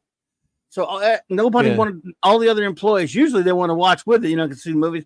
He said none of them would do it. He said, "Oh, you're all doing it with me. I'm ordering you all you're staying in this theater and you're watching it with me. I'm not sitting in this theater by myself. No way." Because first of all, some they might pull jokes on him, and do different stuff. He said no. And he ordered him to it. I mean, he was the boss. He said, "I'm telling you, you have to be in here." Because he was that. And you know what? Yeah, big old movie theater by myself. I probably wouldn't understand. I don't want to sit in there by myself either. And if that's your job, you have to sit through that. No way. I didn't like the idea of being dragged to it to see, with my friends, but. So, anyway, yeah, I'm just looking at was looking up that new movie and just seeing the pictures. The hairs are standing up on the back of my neck just reading the names of the movies. It's just scaring me reading the Wikipedia page as I'm on with you just to see this. What? The new one comes out October 6th.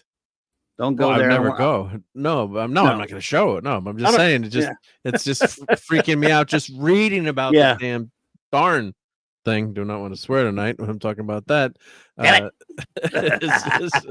It's getting me scared. Just the poster is getting me scared. Yeah. I mean, it's just I don't need that. So damn terrifying. It was just, the first movie was so well done. I mean, there's a difference.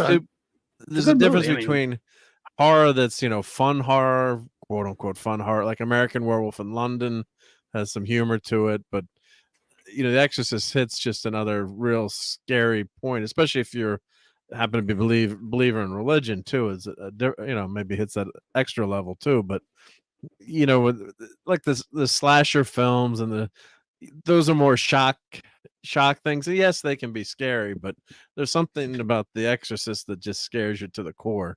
And part of it is probably because of what what happens to the it's a quote unquote innocent girl. When you're watching a slasher, well, I guess they're all teenagers doing the slasher movies. This is a child. Yeah, it's a child, so yeah. And those teenagers are having too much fun at those camps, so they've got to be taken care of. But there's a different, I don't know, between a Friday the 13th type of scary horror movie, although like Freddy Krueger, I remember I like the Freddy Krueger series. Excuse me, and I'm watching that, and we're flipping through TV at a friend's house. This is years ago when you could flip through TVs, change the channels, where you weren't streaming, and Freddy Krueger comes on. She's like, change the channel, like really frantic. I'm like, I'm laughing. She's like, please change it. I'm like, what's the matter, guys? She's like, please, I won't be able to sleep tonight. Change the channel. I'm like, oh, sorry. I was kind of like lingering because I'm like, I thought she was just joking or whatever. She's like, no, I can't take it. I can't take Freddy Krueger, which, I didn't mean to be mean, but and damn it, Mark. Wow. Dad man. What's up, buddy? Get those nerds! Nerds! What? JT requested it, sort of. Yeah. That's what that's why it's certain things can really scare people. Like, don't be afraid of the dark. That another classic made for TV. Of course, Dadman series Avatar used to be the doll from with Karen Black and that trilogy of terror. Yeah. Terror. Yeah. Yeah. Scary stuff. That was some spooky stuff right there. I mean, I don't like horror movies. Don't really. That's not a horror movie. That's just a scary movie. But horror movies don't scare me. I just don't like them that much. I mean, other than the Universal films, stuff like that. But would you like Universal, Frankenstein, the classics, The Mummy, Dracula? I love those. Yeah, they're horror and they are scary, but they're not right. They're different. Graphic. They're monsters too. So they're monster movies in a way. So yeah. I mean, that kind of stuff. For JD Lewis, what's up, brother? Hey, JD. Thanks for stopping by. Yep. What's up, man? Yeah. How you doing? I hope I can sleep tonight after talking about those movies. You had to talk. Someone, thank you, CC. You had to bring up that movie you went to see tonight that we're not even going to mention anymore. The Omen was scary too. Damien. Yeah. I don't know. Just never. I mean, this time of year means a lot more to some people than it does to me. Like the whole, the whole Halloween thing or whatever. Yeah. I guess I gotta get with Nick and tell him that, like we did last year. We and I can't believe it's been a year already. In October, we reviewed. We got together. We reviewed a bunch of Halloween, monster related comics from Marvel. We need to do that again. That was kind of fun. So I'll have to check with him on that. And I guess the Creature Commandos for the DC universe are going to be, they're going to have another live screen appearance, I guess, or allegedly. What? I think wasn't James Gunn going to use the Creature Commandos live? Yeah, he's doing live action. He's going to do that. He said. Yeah. I think it's live. It was an animated movie. I thought it was live. Well, might be live action. I can't remember now. But that would be cool. If well done, that would be a lot of fun. Yeah. That was one of the few good things Marvel did with their what was the oh wow, that's been a year, almost a year already. Their Halloween special they did. Halloween. Yeah, I like that one. What was the name of that? Man Thing, right? They call it. Was it Man? Or no? Was it? No, Werewolf by Night. Werewolf by Night. Thank you. Yeah. It had Man Thing in it though. Yeah. Yeah. It was pretty good, I thought. Yeah. Maybe if they didn't do something, I don't think they did anything this time. So they'll probably just try to get ready to watch that again, which I probably will. Oh, you need to have like a watch party and show the Monster Party again. Yeah, Mad Monster Party was Raquel fun. would love that. Yeah, she hadn't seen that before, right? I think Until you showed it last year, yeah. Yeah, right. That was her first time seeing it. Yeah, Yeah, and I that think was she one of the enjoyed that was one of the shows that I remembered watching as a kid and could not find it for years and years. And then someone in the chat mentioned it. I think I was asking, like, wasn't there well, not CGI, but the puppet slash Santa Claus Rankin is and coming Bass. to town, Rankin and Bass stop motion animation. I'm like, wasn't there one about monsters? And someone said Mad Monster Party. I'm like, yes, thank God I came on YouTube. This has been, I'm trying to figure out what that movie is for 30 years. I had no idea what the name was, and I was trying to search for it. Yeah, and that's that was one of fun. those things that sticks with you as a kid. Like, I always remembered seeing that movie as a kid, but I could never remember what the hell the name of it was. And it's really not played that often too. It's not like Christmas time you get all the Rankin and Bass classic cartoons or movies or whatever you want to call them, specials. We'll say specials, but for Halloween, I don't think is that ever on TV?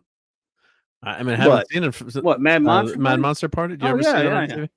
Yeah, I know Turner used to run it on there. But as far as like when it first came out, it was on TV specials. I mean, they I had don't remember seeing it that one time. That was pretty sure. Yeah. Where else would it? I mean, that's old, dude. That's from the 60s. The 60s, early late 60s. Yeah. Doesn't have Boris Karloff as a voice? Yeah, no, it had some. Well, he died in 68 or 69 or something. Let's see, Mad Monster Party. It's old though. Yeah, it's 67. Okay, 67. Yep. And has Karloff voice, right? Let me check here. I thought it did. I watched it with you because it's been forever. Yeah. We're just Boris Karloff was Frankenstein. Alan Swift was Count Dracula. Phyllis Diller was the bride. That's the last thing he ever did. Then, good. Probably, yeah. So we were, and then there was a cartoon they came out with as a special, use it as a sequel that wasn't stop motion. And the creature from the creatures in the creature from the Black Lagoon, of course, Guagnar's series is partial to that. And Guagnar did a really nice artwork for you tonight. So let me show this. Really? Yeah, I saw it on Twitter Twitter X. Oh man, I love it. Gwag, thank you. Bang the rocks together, guys. That's fantastic. Oh shit, that's beautiful. Well done, man. Everyone give Gwagnar a round of applause, man. If I had an applause thingy, Gwag, I give it to you. Yeah, well, bang the rocks together. That's another way of applauding. Yeah. Let's see. What should I give him? What would be something cool to give Gwagnar here since he gave us that? Let's see here. There you go. I have had enough of you!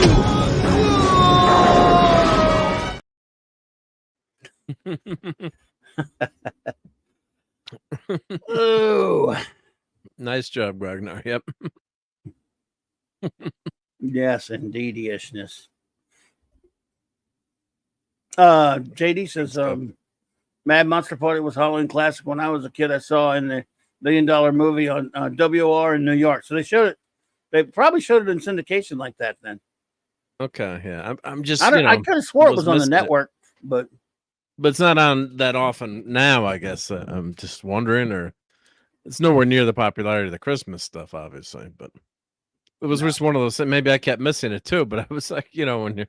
What is this? What was this called? I had no idea what it was called. I don't know. Now, was it originally a theatrical release? Or was I think it was TV release? TV, yeah, it was made for TV, yeah. Rankin and Bass made it for TV. So yeah, except it's really cool stuff though. Except for their one Valley of the that was what was their movie with Connie Selica? Rankin and Bass did the movie with what was it called? They did one live. Carl Weathers was in it. sea monsters. Hey, Jill. What was the name of that movie? What's up, anti-derivative Jill? Hey, here. I don't. What the heck was it called? I own it too. I bought it. I don't know what you're even talking about. It's let me look up Carl Weathers, because then I'll find out who it was. It's Connie Selica and Carl Weathers. Yeah. They were in a movie together. Yeah. Who knew? Except you, obviously. Except me, yeah. But let me Carl Weathers, I can tell him. Well, it is Wild Card Wednesday night. If anybody has any questions, please feel free to direct them, or if you don't have any questions, yeah. Sean Carter, what's up, buddy? Good to see you. Deep Rising, classic comics. I don't know. Was it Deep Rising? No, what was it called? All right, Ravenscroft, have a good one. Thank you for being here. Appreciate you. Always great to have you. I'll find it. I'll find out what it was, but I thought it was a 70s. Unless it was made for TV, maybe. Wagner says, "What was your final opinion of the comic Avengers: War Across Time?" I don't remember hearing you talk about it beyond the second issue. Well, by the way, first of all, our good buddy Classic Comics, he did videos reviewing all of those, and if we can get his link, please, you should all go follow my friend Classic Comics, and he has some good extensive reviews of those. My overall review of it, I'd like to go back and read it again, and I probably will, Gwag, is I enjoyed it. Just for the, seeing Paul Levitz doing something outside of Bleach was kind of interesting. And the Alan Davis art was superb. And I kind of liked the whole feel of it taking place in that wonderful time period that it takes place. Thank you, Jill. Wow, that was quick. Thank you. Thanks, Jill. Appreciate that, Jill. And yeah, please, if you haven't subscribed to my buddy Classic Comics, please do. Like, he has cool reviews of comics and stuff. But overall, I thought, again, I liked the time, the area it takes place in, and I liked that it was just written as a straightforward, fun story. I like Alan Davis's art on the book.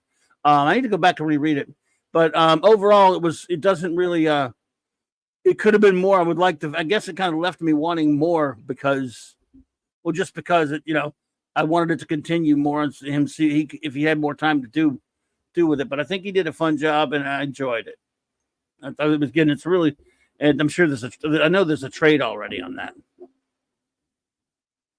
So, but thank you, Here's Gwag. the movie, and thanks to Ravenscroft for remembering too. Of course, I own the thing. I went and bought it, and I can't remember the darn name of it. Thank you, Jill. So it's called The Bermuda Depths. It was actually made for TV movie. And so Carl Weathers is in it, and there's a big turtle monster. Wow. It's kind of like a Gojira type movie. It had the lovely Connie Selica. I've got Safe Search on. The first Mrs. Buck Rogers. She married Gil Gerard. She was youngin' back then. Eric K, what's up, bro? She was a youngin' back then, man. Yes, this is Rankin Bass live action. Is it really? Carl Weathers has a scene in this, or some scenes where he's wearing a diving out. I got to just show it to Nick because we make that joke. We always have the Toxic Tuesday joke. So, year was this? Yeah. Hey, Apollo Creed. Yeah. This? Apollo. So it's check it out if you. It's got to maybe, I don't know if it's free anywhere, but yeah, Carl Weathers. Yep. So there you go. CC, you still do have those reviews on War Across Time, right? There we go. Pretty sure. So let's see. Any other questions? Oh, did he forget about the safe search? Oops. Did you? No, I always have Safe Search on because of that. Yeah. So yeah, well, I'm saying yeah. She was wondering how many people do it. Oh yeah, and forget about the safe. Yeah. God forbid. I'd be one of them. I have it. The reason I asked that, CC, because someone was asking about that. And, there's It's Classic That's not Comics. that explicit. Yeah. Please subscribe to him. Okie dokie. Well, please subscribe to Classic Comics, my friends. The link is in there, in the chat. So, wow. That's why I was searching Black out of the other night, and the episode in the second season where they're having the big party and they're wearing the comedy boobs on their heads. Yes, the comedy breasts. I'm like, comedy breasts. I'm like, I hope that doesn't show up in the, like, let me scroll down pretty quickly. Hope that doesn't get me in trouble, or you know. You never know, right? I mean, that's right. I mean, they were comedy breasts. They were not real breasts, but who knows with the algorithm, right? Yeah. Who never knows? Whoever knows. Yeah. Hopefully the algorithm notices that they're on someone's head and not where they should be. Ezra Goldstein. Shalom, my friend. Shalom. Let's see here. Despite the fact that she's married to John Tesh, I adore Conoselica. That's true. She married him after she married Gil Gerard. Hubba and Hubba. Thank you for the super chat there. Thanks, Eric K, for the super chat, buddy. Hey, Eric K. And she was also on Greatest American Hero. She was married to Ralph. Let's see. Keep missing. Damn it. It's jumping on me. RRTZ says Darkseid or Thanos and why? Okay, for me, Darkseid, easy. Kirby created him way before Thanos had any kind of. When Thanos was created, you know, Starlin, I don't know if Starlin had much of an idea of what to do with him. And he started reading the Fourth World and started kind of he's just total rip off of Darkseid. I like Thanos, he's fine, don't get me wrong. And they went a different way with him, which is cool. Sort of a different way. But Darkseid's far more original, just a more, to me, far more charismatic villain. I like Thanos, but he's mad. And yeah, for me, it's Darkseid. Partly because, yes, he is a Kirby creation, but because he's a better Kirby creation, in my opinion.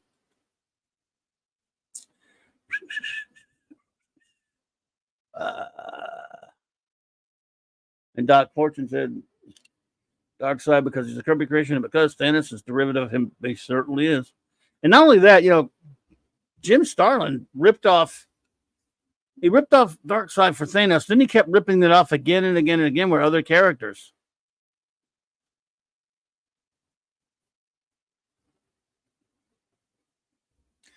Oh, Parker, did you have a question earlier? Did I miss it? I'm sorry. Let's see. Who's scarier? Let's see, where was that question? Yep.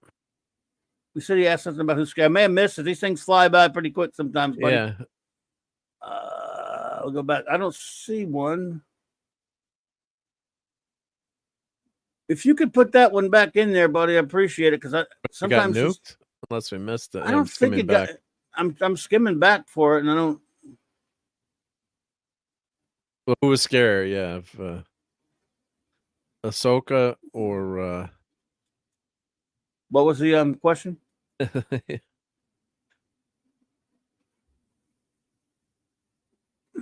Kenobi series. Yeah. I see by the clock on the wall that I need to buy a clock on the wall. Good night, everyone. Good night, Maddie's daddy. Take it easy, buddy.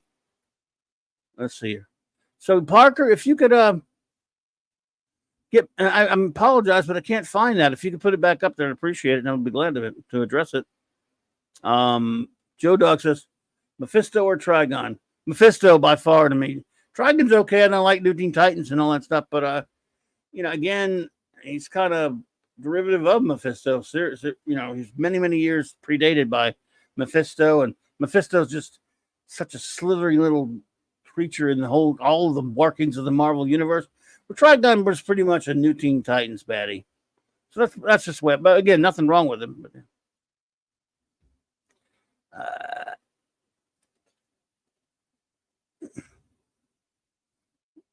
Oh, what happened? Let's see here. Oh, yeah. But man, at Dr. Fortune. Oh, okay. Maddie's daddy strikes in the gym again. Did he really? I got booted. Maybe. Yeah, we think so. Yeah. D-Bud Martin handled it. But yeah, I got years ago I got booted. Steve thinks he did it in the gym by accident or something, or butt band. Yeah. Looks like Doug D Bud took care of it though. He fixed it. Thanks, D Bud. Wow. Yeah. He said, Doc Fortune, I'm sorry about that, buddy. It was an back. yeah, if it happened, it's got to be a total accident. Yeah, I'm sure it was an accident. Yeah, it happened to me.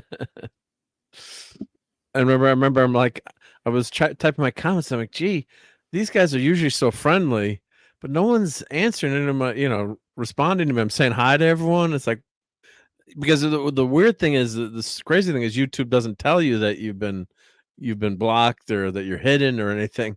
So I'd open up another browser with my, another YouTube instance. I'm like, I typed something and my comments weren't there. At least they should tell you, like, hey, buddy, you're invisible right now. And yeah, then I had to send you instructions on how to go into your YouTube studio and unblock me. I think Eric K tried to help too. So. Okay. Now, so no big deal, Steve. By the way, but don't. Why do you got to rub it into Steve like that? Make it feel even worse. Why'd he go, Steve? Bart? Because Bart's such a mean bastard. Yeah, I'm gonna get in a fight with the mighty Thor. Jeez, he's gonna bring down lightning on me with those. I won't stand a chance.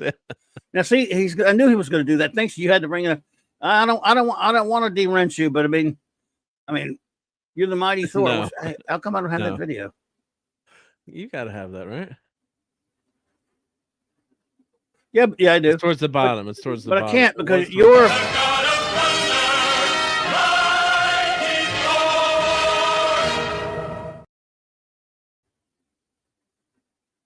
There we go. I don't want to de-wrench you, but I mean, you have every right to to give up a wrench if you don't want it. But it's not a big deal. It happened once. Look, that was 3 years ago, and it just happened again by accident. It's not a big deal. It happens. You work out a lot. Big fingers. Yeah. 8:47 p.m. Parker Luck. What's that? Oh, who was the scarier, Chucky or Talkie Tina? Oh, that one. Oh, okay. I'd say Talkie Tina. That episode of Twilight Zone always gave me the willies. Not a big. Talking Chucky, the movie Chucky. Like the character Chucky. Yeah. Chucky, versus talking Tina. Yeah. Yeah. Well, anything Twilight Zone is scary. Chucky's ends up turning into more of horror humor, which is fine too. But hey. Orville Nation, what's up, PJ? Good to see you there, brother. Good to see you, buddy. Yeah, Talkie Tina gave me the willies. I mean, back then and still does, dude. Whereas Chucky doesn't scare me. I mean, obviously, she scares little kids. My kids were terrified of them. They were little when those Chucky movies started hitting out in there, and they were they were scared. I mean, obviously they weren't allowed to go to those movies, but they would see the commercials and stuff, I mean, they were still on TV, like it was on commercials sometimes. And I don't know exactly how. I don't know exactly how it was, they would see it, but it was, I guess it was just, like I said, like a commercials or out stores or, so he says, tonight was because I was carrying a dinner out to my stairs. And it was so hot that I put my cell phone, wanted to move. Is anyone really surprised? We've all done that with our cell phone, though, dude. Who hasn't, man? You're cool. Yeah. Yeah. So Chucky was scary. Does anyone remember Dr. Giggles? Larry Drake. That movie, they were trying to create like another franchise of bad. It didn't work out. Dr. Giggles was stupid. But somehow, some way, that stupid commercial would come on and scared the crap out of my kids. Oh, great. And I, being a total, okay, I like to mess with the kids. So I used to go, like I used to try to do the stupid Dr. Giggles laugh, and to really, they go, wah! They would get really scared. Then they go, oh, no, they really, to mess with them. Because I was, that's why my kids, put it to you like this. They got they got messed with a lot. So now that's why they're stronger people today, because they understood early on that they played in the dirt and got their hands dirty. Yeah. Yep. No bacterial soap. Yep. Yes. Oh, crapola. So Oh, well, since we got PJ here, I think I saw on Twitter that I think it was you that had I canceled, Disney canceled my D Plus account, and the reason given was why, because you killed Star Wars. Who did? You missed our talk about Ahsoka. I think it was PJ on Twitter X. Oh, I think it was him. It posted. Did you? Oh, really? PJ, you I'm went trying to after remember Disney? my cruddy memory, but I think it was you. It's someone that posted. Why did you cancel? Like, you killed Star Wars. I shouldn't be laughing, but it was very well said. Hell, Right well to the said. point. Yeah. Yeah. It wasn't me. He says it Oh, wasn't wasn't me. you? Okay. Oh, okay. Sorry. Bad memory. PJ, that didn't sound like something you would say. PJ is a civilized man, and I don't even know what PJ thinks of Star Wars one way or the other. I don't know if he's into it or not, but he's not the kind of guy that would say that's Disney Plus. Probably, I would say that's Disney Plus, but he would. I mean, he's just a nice fellow. He don't do that kind of stuff. But why did you think it was him? I don't know. For some reason, I thought, Garbaggio memory. I apologize, but that's all right. I was skimming through Twitter and trying to remember who it was. Someone I follow posted, and I could have sworn it was that. But when you skim things, the way your brain works sometimes, right? Agreed. Comic books in there, yeah. No, yeah. But okay, now, yeah. He just says it feels like it's being stretched filler. Yes, it is. It is that. Not a filler. Yeah. Filler of nothing, though. I mean, filler is one thing, but it's like it's filled with water. It just tastes like water. Not even good water. It's like, oh, it's Echo Base Network. Echo Base Network. Oh, okay. I apologize. That's all right. Yeah. PJ understands. Yep. Thank you. Yep. But they, man,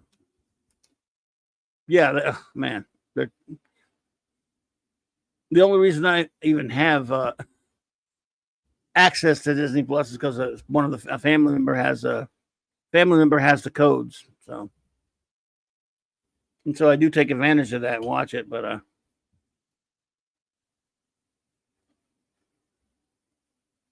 yeah. Absolutely, PJ. Like I said, watching that show, we're going to talk about more tomorrow night, but watching that show was like walking through molasses. With your faces stuck. I mean, it's a weird world. It's a weird, weird world. Fight. Jedi's move slow. Turn step by step, inch by inch. As they spin around with their back to the enemy. Yep. Yeah. And as opposed to One Piece, which I need to watch again. That's exactly what Star Wars should be right now. That was darn good. Ezra says, Mark Clobby. That's a friend of mine, Mark Clobby. Mark Clobby, have you seen the Doctor Who 60th anniversary? I guess you mean the trailer? I have not. I don't think so. I saw the David Tennant. I saw it was last week. I saw the trailer, Ezra. It's really tough. Doctor Who something is beloved to me. November will be Doctor Who month on Clobberin Times, and I'll celebrate it better than those jerk offs at the BBC. But it just left me cold because I know that's not going to be our Doctor. He's David Tennant. So I'll watch it. I'm going to watch it because it's David Tennant and Catherine Tate. Even Bernard Cribbins is going to be in it. Interestingly enough, it looks like Neil Patrick Harris is playing the Celestial Toy Maker. So those are pretty interesting things. I'll watch it, but still, it looks like it all leads to the same. They're not going to erase the timeless children. It still all leads to a crappy place. So beyond that, I'm not that thrilled. but I'll watch it. That's all I can say. I don't know if Rose is going to be in it or not, Larry. She's not in the trailer. There's going to be a different Rose. Well, they're calling this the 60th. Oh, yeah, the not 60th anniversary. Well, I guess it's celebration. I don't think so. It's not a Billie 60th Piper's anniversary special, right? Is Billie Piper in it? I'm watching the trailer again. Rose Tico will be in it. Yeah. Rose Tico.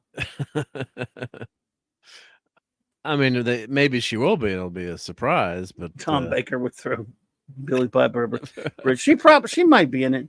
So let's see here. So we'll see about that, Ezra. I'll talk about more of it in Doctor Who a little bit more in a minute. But RRTNZ has thank you for the super chat. So I appreciate that, RRTNZ. Thank you. It says question: are there Marvel characters who are derivative of DC, but are better than the originals, and vice versa? As DC does rip off Marvel too. Exactly. They rip off each other.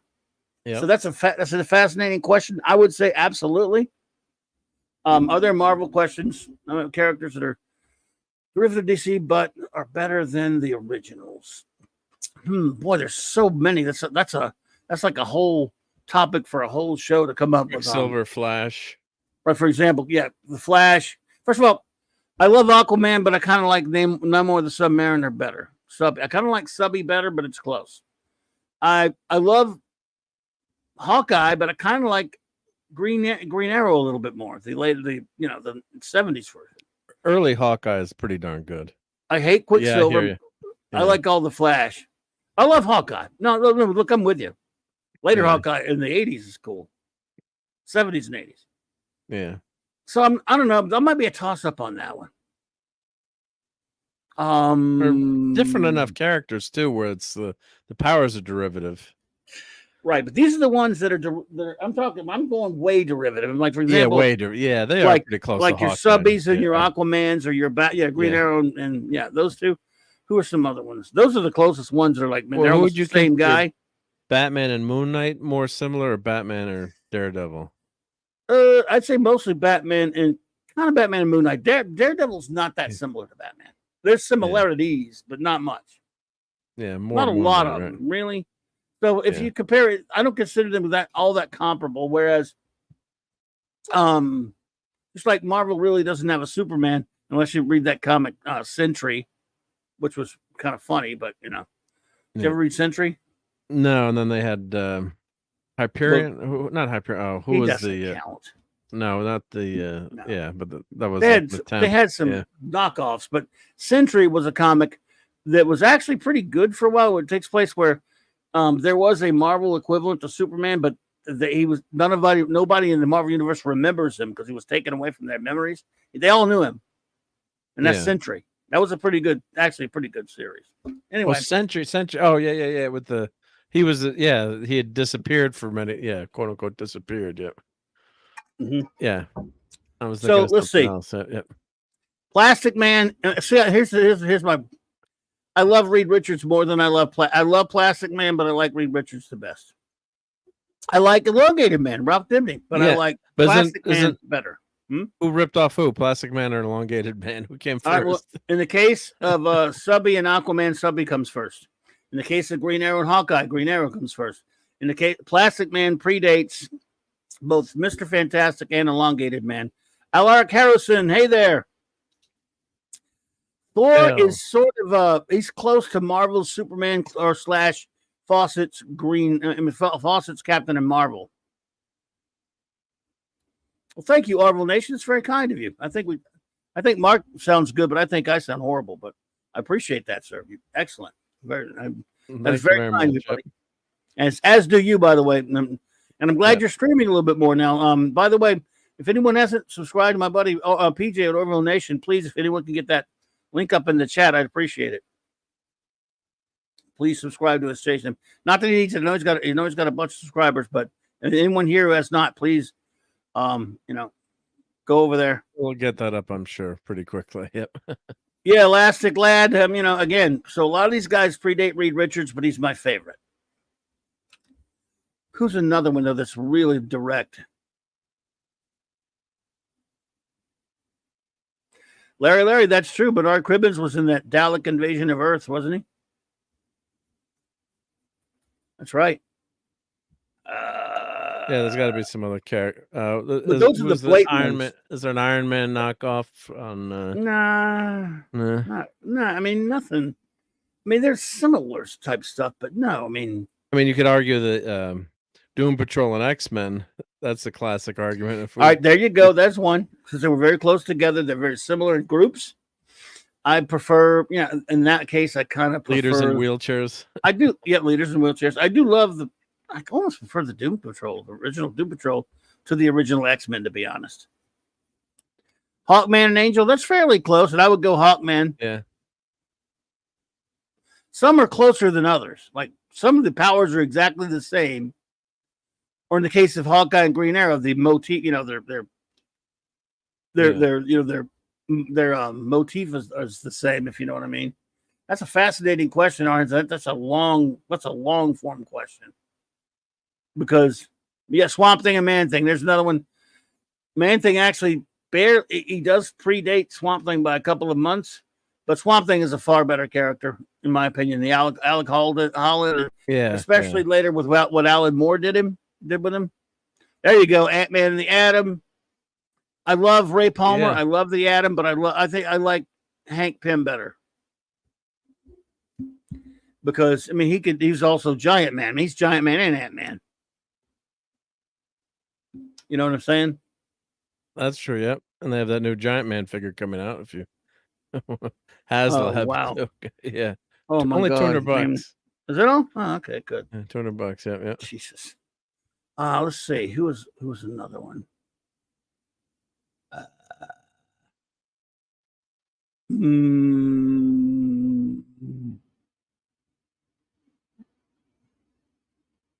Dollman predates, but Dollman does predate them, but he can't really. I mean, he's not exactly like them either. But I mean, he can't go microscopic or anything like the Atom. But yeah, and the original Atom didn't have any superpowers. He was just a short guy, like Al Pratt. Then later, it's just complicated. But yeah, he had a different costume later. Well, Human Torch and the original Human Torch, it was a Johnny Storm. Was the android Human Torch, but that's not really a copy. I'm trying to think of characters that are the same.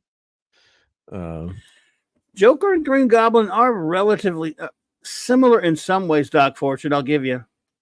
But they're not really super knockoff-ish or anything of each other. Squadron Supreme are a rip of the Justice League. That is true, are. And the Imperial Guard are a direct rip-off the Legion of Superheroes because one of the prominent Legion of Superheroes artists, Dave Cockrum, created them to be that way. Yeah. Now, Captain America, the Shield, and many others, the Shield, the character of the Shield actually predates Cap by a few months. So Captain America was the second, I believe, patriotic superhero. Now, the Vision or Red Tornado, that's a good one. They're not 100% alike, but they're close enough. Personally, I love. Good night, JD Lewis. Thanks, by the way. Here, JD. That one. I love Red Tornado, but I go with the Vision on that one. I think he's a greater character. Jester's more of a copy of the Joker. Yes, that's a good point. Clobby is a great guy. No, I'm not. Mark, on the other hand, gets himself demonetized, so I cannot make fun of him. Thank you. Thanks, Eric, for the super chat, buddy. Good news, Eric. I got remonetized. I have the power again. So you can come over on Sunday night, and you don't not have to do that, but you can just throw the you can just make fun of me for free, but you can actually I can get super chats again. So thank you. Yes, indeed. Just for you, I did that. Just for you. So, thanks for the super chat, Eric. Appreciate you, buddy. Yes, Blue Beetle and Iron Man. There's a slight similarity. They both use gadgets, but Blue Beetle uses gadgets and just ordinary fighting skill. He doesn't have a super powered suit of armor, so they're not exactly the same. Now, the second Blue Beetle, it is more like that. I mean, the third. I'm sorry. When I was thinking Blue Beetle, I'm thinking of Ted Cord. The third one, I guess Jaime Reyes one is similar to him. Yeah, in that he has an alien space armor. I don't think Vision is a derivative character of Ma Hunkel. No, he's not. Now, remember, there was a Golden Age Vision also, who was an alien. So, the Vision, again, like a lot of these characters, the one in the Silver Age, the Android is not the first one to use that name. Timely Comics had one. Lex Luthor and Iron Man have more similar. There you go. Now, Jaime does have sort of a spacesuit. Could you ever find No. No takers yet. I can't. No. Maybe I could auction it off for charity. No. I still want you to give it to Raquel. Seafood cookbook. Yeah, I'll have to. Oh, the seafood cookbook that I was showing the other night. Then I do have. Yeah, I will give Raquel the Star Trek Neelix cookbook, which actually had some regular Star Trek recipes in there, Doc McCoy stuff in there. So, thanks, Eric. You didn't have to correct yourself. There's Adamant, then he corrected it. Adamant nor Mighty Mouse. You didn't have to do that. Mighty Mouse by 4. Here I come to save the day. Mighty Mouse is on his way. On the sea, on the land, he has the situation well in hand. No, sorry. Here I come to. Never mind. Well done. Thank you.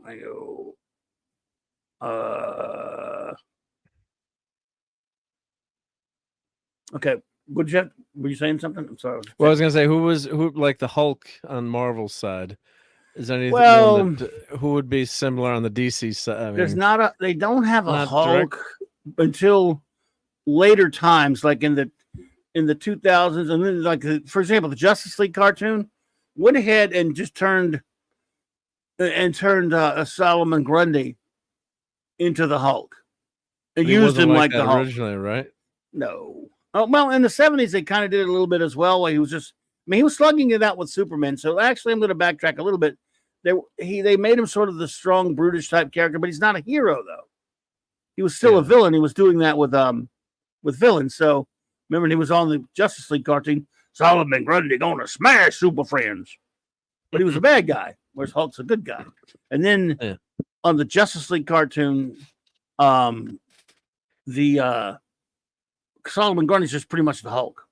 And even they did an episode where it was basically it was a Defenders tribute. Did you remember that one? No, not off the top of my head. No. So it was Grundy, Dr. Fate, Aquaman, and Hawkgirl.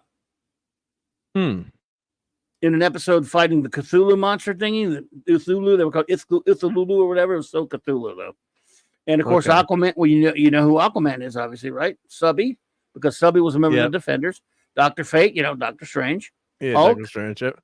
Grundy was Hulk. Solomon Grundy. Okay. And Hawkgirl was basically Valkyrie. Nice. And that was a pretty cool episode where they all teamed up. And then I think Grundy dies in that one, but later he gets some kids are messing with some weird magics and they bring him back and Hawkgirl has to deal with it or whatever, but which is also a great episode. So yeah, they pretty much turned Grundy into Hulk in that show. So any other questions that I missed while I was whacking? Wonder Woman. Who would be in the Marvel side that's a Wonder Woman? Who would you? Nobody really. I mean, oh, there you go. It's cool. It's I still can't pronounce it. Ixulu. Ixulu voiced by Rob Zombie. Well, Etrigan and Gargoyle. Yeah. Well, yeah. I guess you could say it's pretty similar. Yeah. Yeah. Gone, the form of man. Rise the demon, Etrigan.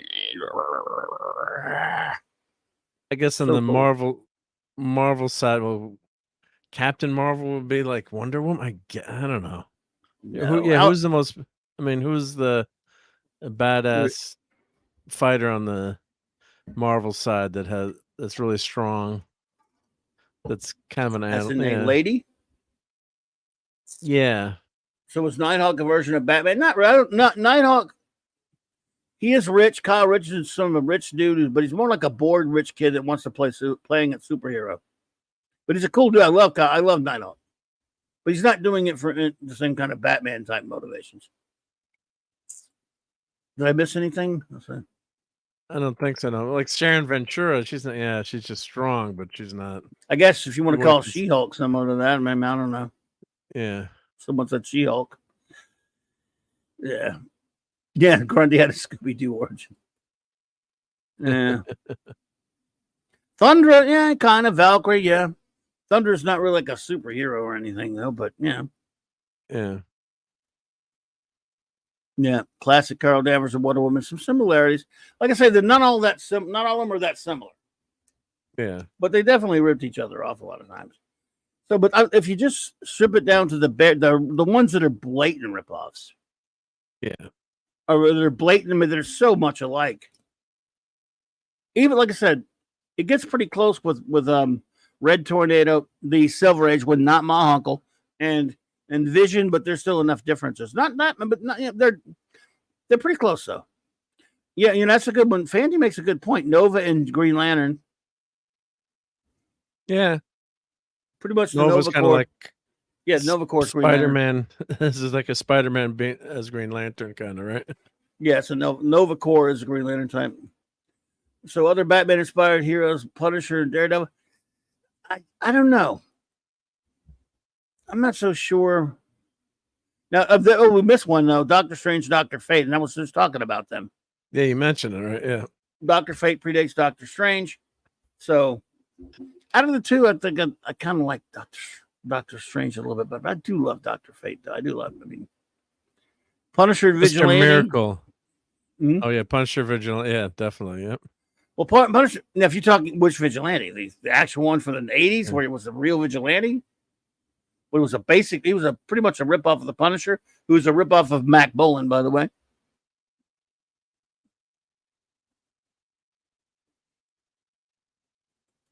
Yeah, Bucky. There you go. Bucky's equivalent of Dick Grayson. That's a good one. Thank you, Parker. Yeah. I'm going to vote for Dick Grayson on that one. He's one of the greatest. He's the greatest sidekick of them all. I love him.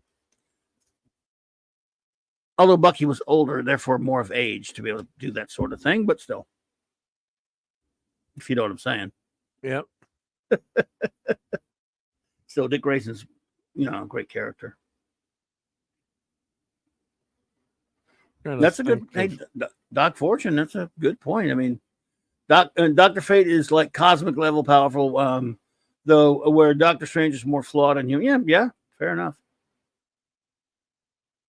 Silver Surfer and Black Racer. Gwag. I got to give it to the Surfer on that one. Black Racer is a different kind of a cat, though, isn't he? Isn't Robin the original sidekick? Oh, yes, I do believe so. Right? He's considered number one sidekick, right?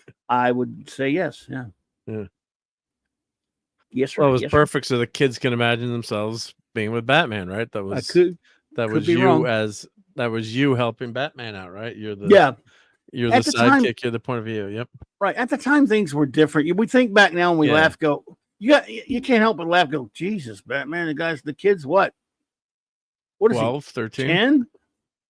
I mean, in the first appearances, though, he seems younger. But okay, look, even if he's 12 or 13, like, dude, you can't be endangering this kid. But I don't know. It was just training him. Well, you can train him, but you can't take him out and, but you let him go, you let him get a taste of it by letting him go after Basuko. But hey, now, they kind of, on Batman animated series, they dealt with that. Remember? What did they say? It's been so long. They did an episode which dealt with Robin's origin, Robin's reckoning. It was a 2-parter, but he, Robin, Dick Grayson went out on his own. He took him in. Dick Grayson finally went in on his own to try to catch him as a little kid and couldn't. He missed him. He couldn't find him. And then Batman did kind of train him, but he kind of did it slower. I mean, he made sure he learned a lot before he went out there. And then eventually, when he got older, the older Robin in that episode ends up finding Zuko. Tony Zuko. Yeah. I don't know. Was he really? We think it was 8, Fanty. I mean, you might be right. And then swears the other one's like, it could be 8. Look, I'm not saying it's not, guys. I mean, I'd have to go back and pluck that issue out and see if it says his name. In the first appearance, Joker pistol whips him, and he's ready to go out again to go get the Joker immediately. You know, Dick Grayson don't quit now. He's 8 in the first one. Yep. He's 8? Okay, 8. So that's pretty young. Yeah, because there was a birthday cake. I'm just checking here. Yeah, so Batman number 10, February 1942. So he was given his own bat plane for his birthday. It was less than 2 years after the character's debut, before the reveal of his bat. What the heck? He seems to be having his. There's spelling errors in this article. Detective 37 or something. They're showing the panel here. Bat plane. Okay, they spelled it wrong. Yeah, my very own bat plane. Yep. So they just put out a facsimile of this first appearance, I think. Yeah. Did you get that? If I didn't get it, it's on order. Freaking Eric. Grape Ape or Magilla Gorilla. The gorilla. I kind of got to go with Grape Ape because I didn't get to see Magilla that much. I love Magilla. Before that, I can't. Every time I walk by that window, I wanted Magilla. Yeah, but Grape Ape said Grape Ape. He's Grape Ape. So I don't know, but yeah, I can't make that call. I'm not qualified, but Mark says Magilla. I'm gonna go with Grape. So, who of Detective Comics is essentially Rick Jones, who at Marvel has been their envy, their every citizen, and who gets powers of main heroes? Well, Rick Jones, that would be Snapper Carr. Snapper Carr was an early he was before Rick Jones, but he predates Rick Jones, but he was the young, I guess the young mascot or whatever of the original Justice League, right? So here's the issue. You find out Robin's age here. Sorry. That's right. Good. Hang on. Bruce Wayne is given him a spanking. Have you forgotten? 4, 5, 6, 7, 8. This one's for good measure. Happy birthday. Yeah, so it was a different time back then. Yeah. Yeah. So he's got the birthday cake. Well, look, that's what you laugh, but when we were kids, they gave you a spanking for your birthday. That was a joke. It was a joke. You got our whacked parents or uncles or all that kind of crap. Oh, so you ready for your birthday spanking? What? I don't get a spanking on my birthday.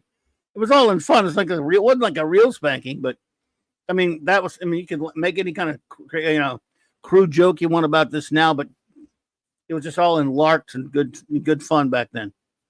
I remember uncles doing, and my dad doing that kind of stuff to me, like, "Time to get your birthday spanking," and they would pretend to do it like with a big old stick or something. But it was it's a joke. Yeah. Bruce, of course, putting it in that comic book again. It was just nothing back then. No, yeah, it was 1938. Yeah, uncles and stuff. Yeah. Bruce, I certainly wish that plane on the cake was real. Do you now? Well, that's not too far-fetched a thought. Come on. A minute later, the two pad through a dim tunnel that burrows earthward from the house to an old deserted barn. What's up? What is this? A quiz program? Don't be so impatient. And inside the barn. This is it. It's all yours. A 2-seater as fast as a bullet. Jumping grasshoppers, my own bat plane, my very own plane. Can we take it up for a trail spin tonight? Can we, huh? It's your plane, Dick. You're the boss. Aren't you going to teach him how to fly first? Yeah. That's awesome, right? He's got his own bat plane. Yeah. Well, Dick Grayson can do anything, right? So Phantom Outsider said, I agree, Fandy. Which is why the death of Earth 2 Robin in Crisis was total crap. He gives up. Dick Grayson had no quit. Yes, it makes me sick. I hate Crisis. One day I might have to go back and redo the Crisis War. I knew many years ago on Blog Talk Radio. This guy who I kind of had a falling out with, he was a kind of total douchewad, but we did both had shows, and our first, because you only got 2 hours. So he loved Crisis on Infinite Earth, and he knew I couldn't stand it. So we were going to have the big debate, the big battle over Crisis. First hour, he would do the first 2 hours on his. Then we move over to my show, do the second part. Now, this is 2010 or 11. It was a long ass time ago. But anyway, maybe I should bring that back one day. It's all the reasons why Crisis on Infinite Earths was crap that shouldn't have happened. Great art. Great art, though. By Chalo Perea. Know what I mean? Know what mainstream be? For sure. Yep. Yeah. And then someone was posting on Twitter about how they hated the Earth 2 Robin costume, and someone was like, "I love this costume. I love it." Well, there are two of them. So too much. Yeah, too much. I like the second one the best. The first one's okay. Have you seen the first one and the second one? I mean, I like the second one best. Yeah, teach him to fly. He's a Robin. He'll be fine. He's not a Robin. I always thought Robin meant Robin Hood until that stupid movie Batman and Batman Forever. More like Robin Hood, but no, I don't know. Great Upper Crisis destroyed DC continuity forever. It really did. Not only did it destroy it, a year later they destroyed it again. They didn't even wait a year for the revised crap because they let Byrne come in with this Man of Steel crap. It's Man of Steel. I'm not going to call it. And then a year later they let Perez do his own thing to Wonder Woman. They let Miller change Batman and Batman Year One. It was like it contradicted shit right there because they got some big names to give comics to. Fancy says, I sent DC a full notebook regarding Crisis and the Fallout. I kept all of the stories intact, and DC, of course, did nothing with it except AI suggested a government-run villain team. You mean like Suicide Squad? I got you. I keep saying I'm not supposed to say the title, am I? Self-Delete Squad. It's tough not to say. Oops. Yeah, it's the title of the damn comic. SS, and you don't want to say SS Squad. No. Either, that's a bad. Yeah. Yeah. Ew, yes. And that was actually the initials for one of the companies that became BMW. Yeah. Oh, yeah. Crisis, I hated it. Xerox Hour, I hated. Screwed 52, DC, I hate them all. I'm sick of those damn events. And then some. And the whole Wally West needing to eat calories to use his speed, that was really stupid. Agreed, Fanty. I love Mike Barron, but yeah. So I just hated that. I just wasn't that so much as I just hated what they did to Barry. Well, poor old Barry. You know, I did. Wally West will always be Kid Flash to me. Sorry. I know I'm old. It's the way it is. Here's my thing about that WAG. Hawk World. I think you mean Hawk World was a good miniseries. Yeah, but you mean the Timmy Truman one? Great art. But it should have been released years before it was because of how it completely messed up Hawkman's history. Yes. I mean, Hawkman has the most convoluted, screwed up history of anybody. And a lot of it was largely to do with that Hawk World miniseries. Great art, but yeah. Just comparing good and bad things in comic stories. How would you say which is better? Death in the Family or One More Day? Well, easily Death for the Family. One More Day is horrifically, I mean, it is reviled. Not just most by Spider-Man fans, right? Yeah, but, yeah. One More Day. But all comics fans. It's reviled, rightly so. I mean, it's just putrid garbaggio. You killed off, spoiler alert, Jason Todd, which wasn't a really beloved character to begin with. But One More Day wrecked Peter and MJ. And that's the classic, how do you age comic book characters, right? How do you do that? So, yeah, Robin's 8 years old, 100 plus years ago. You don't, now what's Robin's age in the comics? Like in his mid-20s, I guess? How do you stop a character from aging? And then what happens when you go up in age, or, X-Men, you've got Jubilee replace, taking that part of the younger character. Kitty Pryde is like an older character now, so like a Captain America, of course, it makes sense because he's not supposed to age.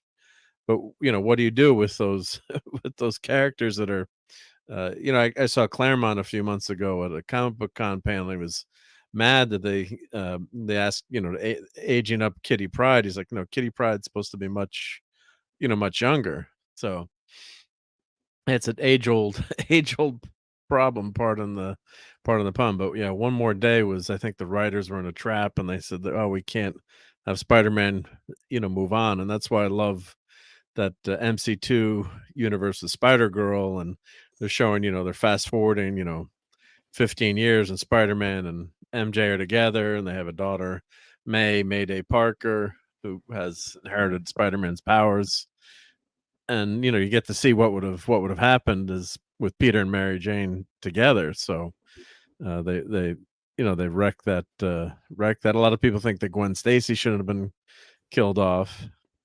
There's a big debate about that too, in terms of who Peter would have ended up with. But yeah, it was just such a hackneyed thing. Oh, we got Aunt May is dead, and the only way Peter can bring him back to life is making a deal with Mephisto, the devil, that that he has to forget Mary Jane. Apollo makes minion. Hell, Hey, Apollo. Yeah, well, I didn't even read that crap. I read enough to know that everybody was bitching about it, so I'm never going to read this trash. Did you read it, or you didn't read it? No, hell no. I hated Straczynski before on Spider-Man. I love him on Babylon 5, but I mean, so no, I couldn't. But Parker, Death in the Family. I was running my comic shop at the time.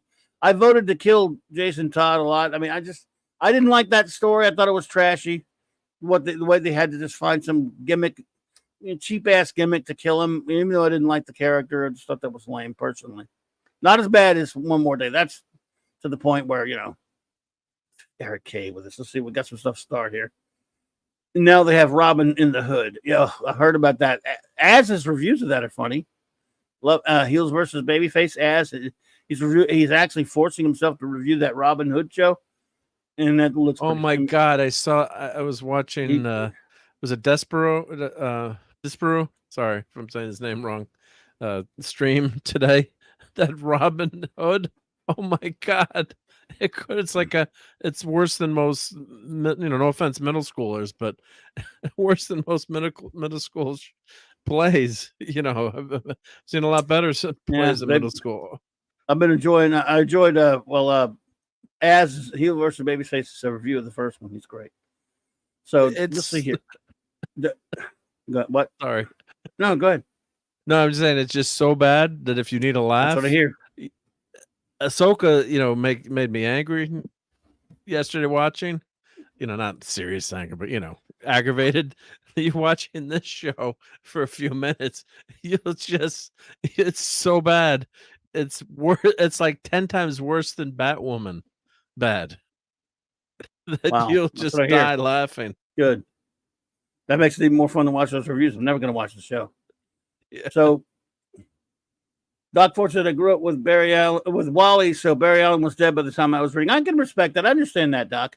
I just loved Barry. I grew up with Barry. I loved him, and I always loved Wally, but I loved him as Kid Flash. I know that is kind of immature of me. Doc also said Death in the Family was interesting. One More Day is trash. I think Death in the Family was a trashy gimmick myself, but I hear what you're saying. TNZ says, wow, Clobby, you and I have very different views on the 80s in comics. Yes, we do, sir. Barry Allen's death was one of the longest in comics. His sacrifice had meaning. To me, it didn't have meaning, and I'll tell you why. It gets off into I want to go off my tangent about Crisis. It had no meaning because for years they had been torturing the hell out of him, not just with crappy art by, by having him running from the law, accused of murdering his own wife, and all this other kind of shit. Then they kill him. I mean, the character had been treated horribly, and then they just kill him in this because Crisis was not. Here's why I hate Crisis in a nutshell. This was, and I really respect a lot of the things Jeanette Kahn did. I don't like to come down on her, but I mean, I had a lot of problems with her as well, but she decided that she wanted to streamline continuity at DC, and she wanted there to be one Earth and all this other kind of crap, which she didn't even stick to, by the way. But then she called in, various people, Marv Wolfman, even and a bunch of other people, George Perez, a few other people, and said, so let's have a big crossover series and a long mini series to streamline the continuity. So right there, if this had been organic, for example, Marv Wolfman comes there and says, hey, I got this great idea for this story. It's called Crisis on Infinite Earths. Here's what we're going to do. Here's what we want to do. Oh, okay. That means it was sprung from a creative source. It springs from ideas and again, creativity. But this was the cart before the horse. This was this was in effect the corporation deciding we want something done, go out there and write it. So automatically I'm sour on that. And then they basically just went ahead and decided to change all these different things about characters because they thought they were thinking of the bottom line. The bottom line is important. I got that. But how about think of doing a good story first? And so they killed Barry Allen just so that they can make Wally the Flash. And because he's younger, because things are trending younger, I guess. I don't know why. I mean, I do know why. That's why they did it. And as you grew up loving this character, then they just murder him in front of your face. It's not going to sit that well with you. And that's why I hated it. I didn't like what they did to Supergirl either. Some characters have to die or whatever, though. But Barry's sacrifice had no meaning to me because he was just being sacrificed on the altar of corporate idiocy, in my opinion. However, I can understand that if you started later and you're reading Wally and you're used to him, it's a totally different thing. And we all can only speak to our own eras and when we all got started. So I absolutely respect where you're coming from and understand that. That's just where I'm coming from. I had a character murdered that I loved. And also RR said, Death of the Family was macabre and revolting. The worst marketing campaign in DC history. I hated Jason Todd, but would never have voted for him to have a brutal, horrific death. I did vote for him to have a brutal, horrific death. Only because, now again, the only reason I voted for that, first of all, I was laughing at their dumb gimmick. At the same time, I did it just because I thought it was just a joke. I don't take them seriously. I don't take if they're going to do that to a character based on what fans, tell them to do, then I didn't respect them anyway. Das Wolfen said, I helped to kill Jason Todd, called that 900 number like 20 times. I didn't call that many times, but I called a bunch. Fanny Outsider said, Death of the Family was great. I paid $5 in phone calls to vote Jason off the island. Nice. One more day killed Spider-Man for me, says Gwag. So I got you. Yeah, how do you say that name? Yarushi Soifan? I think that's close, hopefully. But, yeah. I'm just going to say your and soy. I'm just kidding. Because I can't. I'll say Yorushi. And you're an anime fan, aren't you? Well, welcome, Yorushi, by the way. Hell. Hell. They're not going to catch me with some of these names. So they try to catch you with some of these names now. Not me. Let's see. Oh, let's check the poll. Shall we check the poll before we get out of here? Poll doing, yep. First, let's see what if anybody else has anything to say. And if you have anything else to say. The problem was, over time, content became even more confusing than it originally did. Yes. When you start retconning too much stuff and saying that, this did happen, but it didn't. This happened, but it did. This didn't happen. This Earth is merging Earth and all this kind of crap was really annoying to me. Alec Harrison, I just watched The Batman. And although it seems like Batman from an alternative universe, I thought it was a really good movie. A very well done, good story, plot, action, acting, set designs. As much as I did not like that movie, Mark did. So I did like it a lot, yeah. And so did the Mighty Thor, Steve Mitchum. That shocks me the most. That's what really shocks me. I'm shocked by I'm not shocked that you like it. but I'm shocked by that he likes it, just because he never likes anything. He's what I get accused of all the time.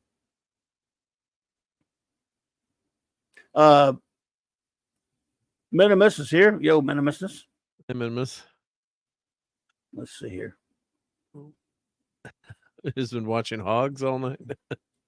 Anime better than Marvel and DC. Well, that's okay. Cool. We got a lot of anime fans around here. We like our anime fans. Manga art has more detail than comics will ever be. That's not old comics. The old comics stood a chance, but the new ones now, yeah, the new ones no chance. But the old ones, it is a Native American art form, incidentally. Parker says, for me, I feel that since One More Day has happened, the entire Marvel universe died since 2007. It is constantly stuck in hell with their ongoing directionless currently. Yeah. I certainly hear you there, buddy. I was at a Ollie's today.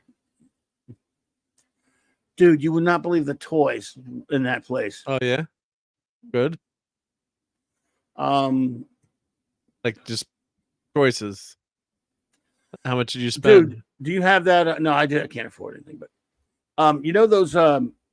those current FF ones, they got a million suit. You got the Invisible Woman, right? I'm sure you got that one. Yeah. In a normal uniform though, not the invisible part.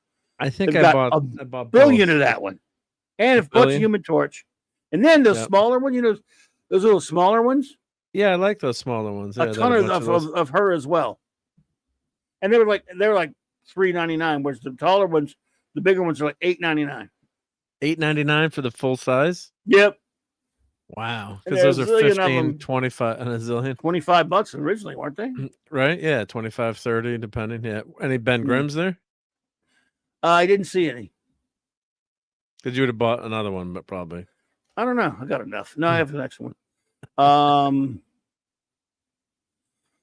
Mark, did you guys watch the cartoon series Rocket Robin Hood? No, I didn't get that down my way. Raquel did. She loved it. I don't think Mark, you ever saw it either, right?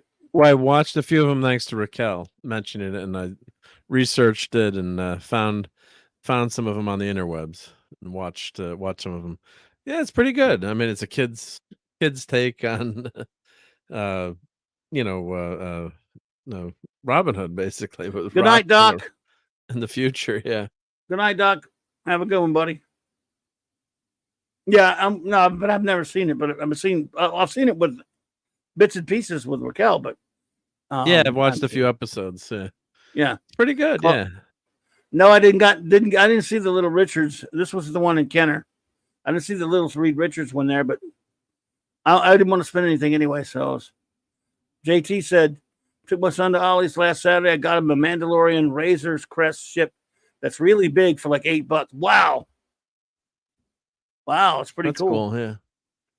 I wish we had an Ollie's around here. We don't have anything. Ship's listed for like $43 on GameStop, Hasbro toy, Mando, Baby Yoda. They have a lot of Star Wars toys at this one. So Yorchi, I guess you're just trying to be inflammatory, so I'm not going to put up. Henry Cavill's a cool dude. No, he's not better than Christopher Reeve, but if you like him better, that's fine. But why put that in there unless you're like trying to stir stuff up? Man of Steel is a maggot-infested piece of shit. How do you like that? Just to throw that back at you. Since you said it made you care about Superman, how's that possible? But Superman's not even in that movie. See, but then remember, you're the one that like shot off the first two volleys there. I mean, if that's what you're looking for, that's what you got. But that's okay. All opinions are welcome here. But when you throw something out there, just it's a bomb you're throwing just to get a response, you get the one response for free. Now I won't even respond anymore.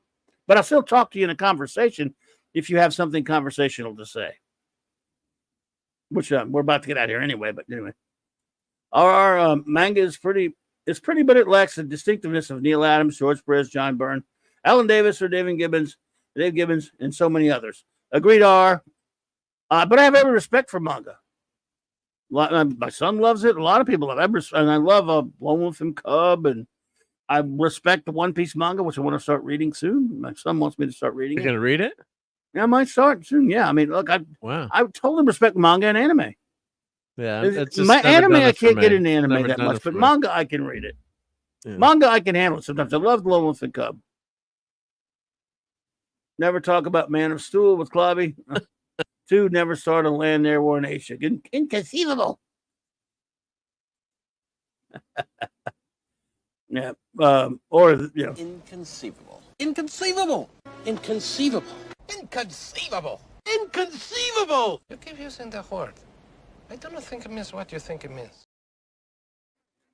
Oh, did you have this one up there? They were using animation from the Rocket Robin Hood in the 60s Spider-Man cartoon. It was the same company that made that. Yeah, it does look identical. Yeah, the style. Yeah, doesn't surprise me. Yeah. Let's see. Manga is better. It's black and white. It's raw Japanese people drawing for many hours, all detail. All the day. Look, it's fine. I mean, no one's insulting manga here. I mean, I think it's great. Yeah.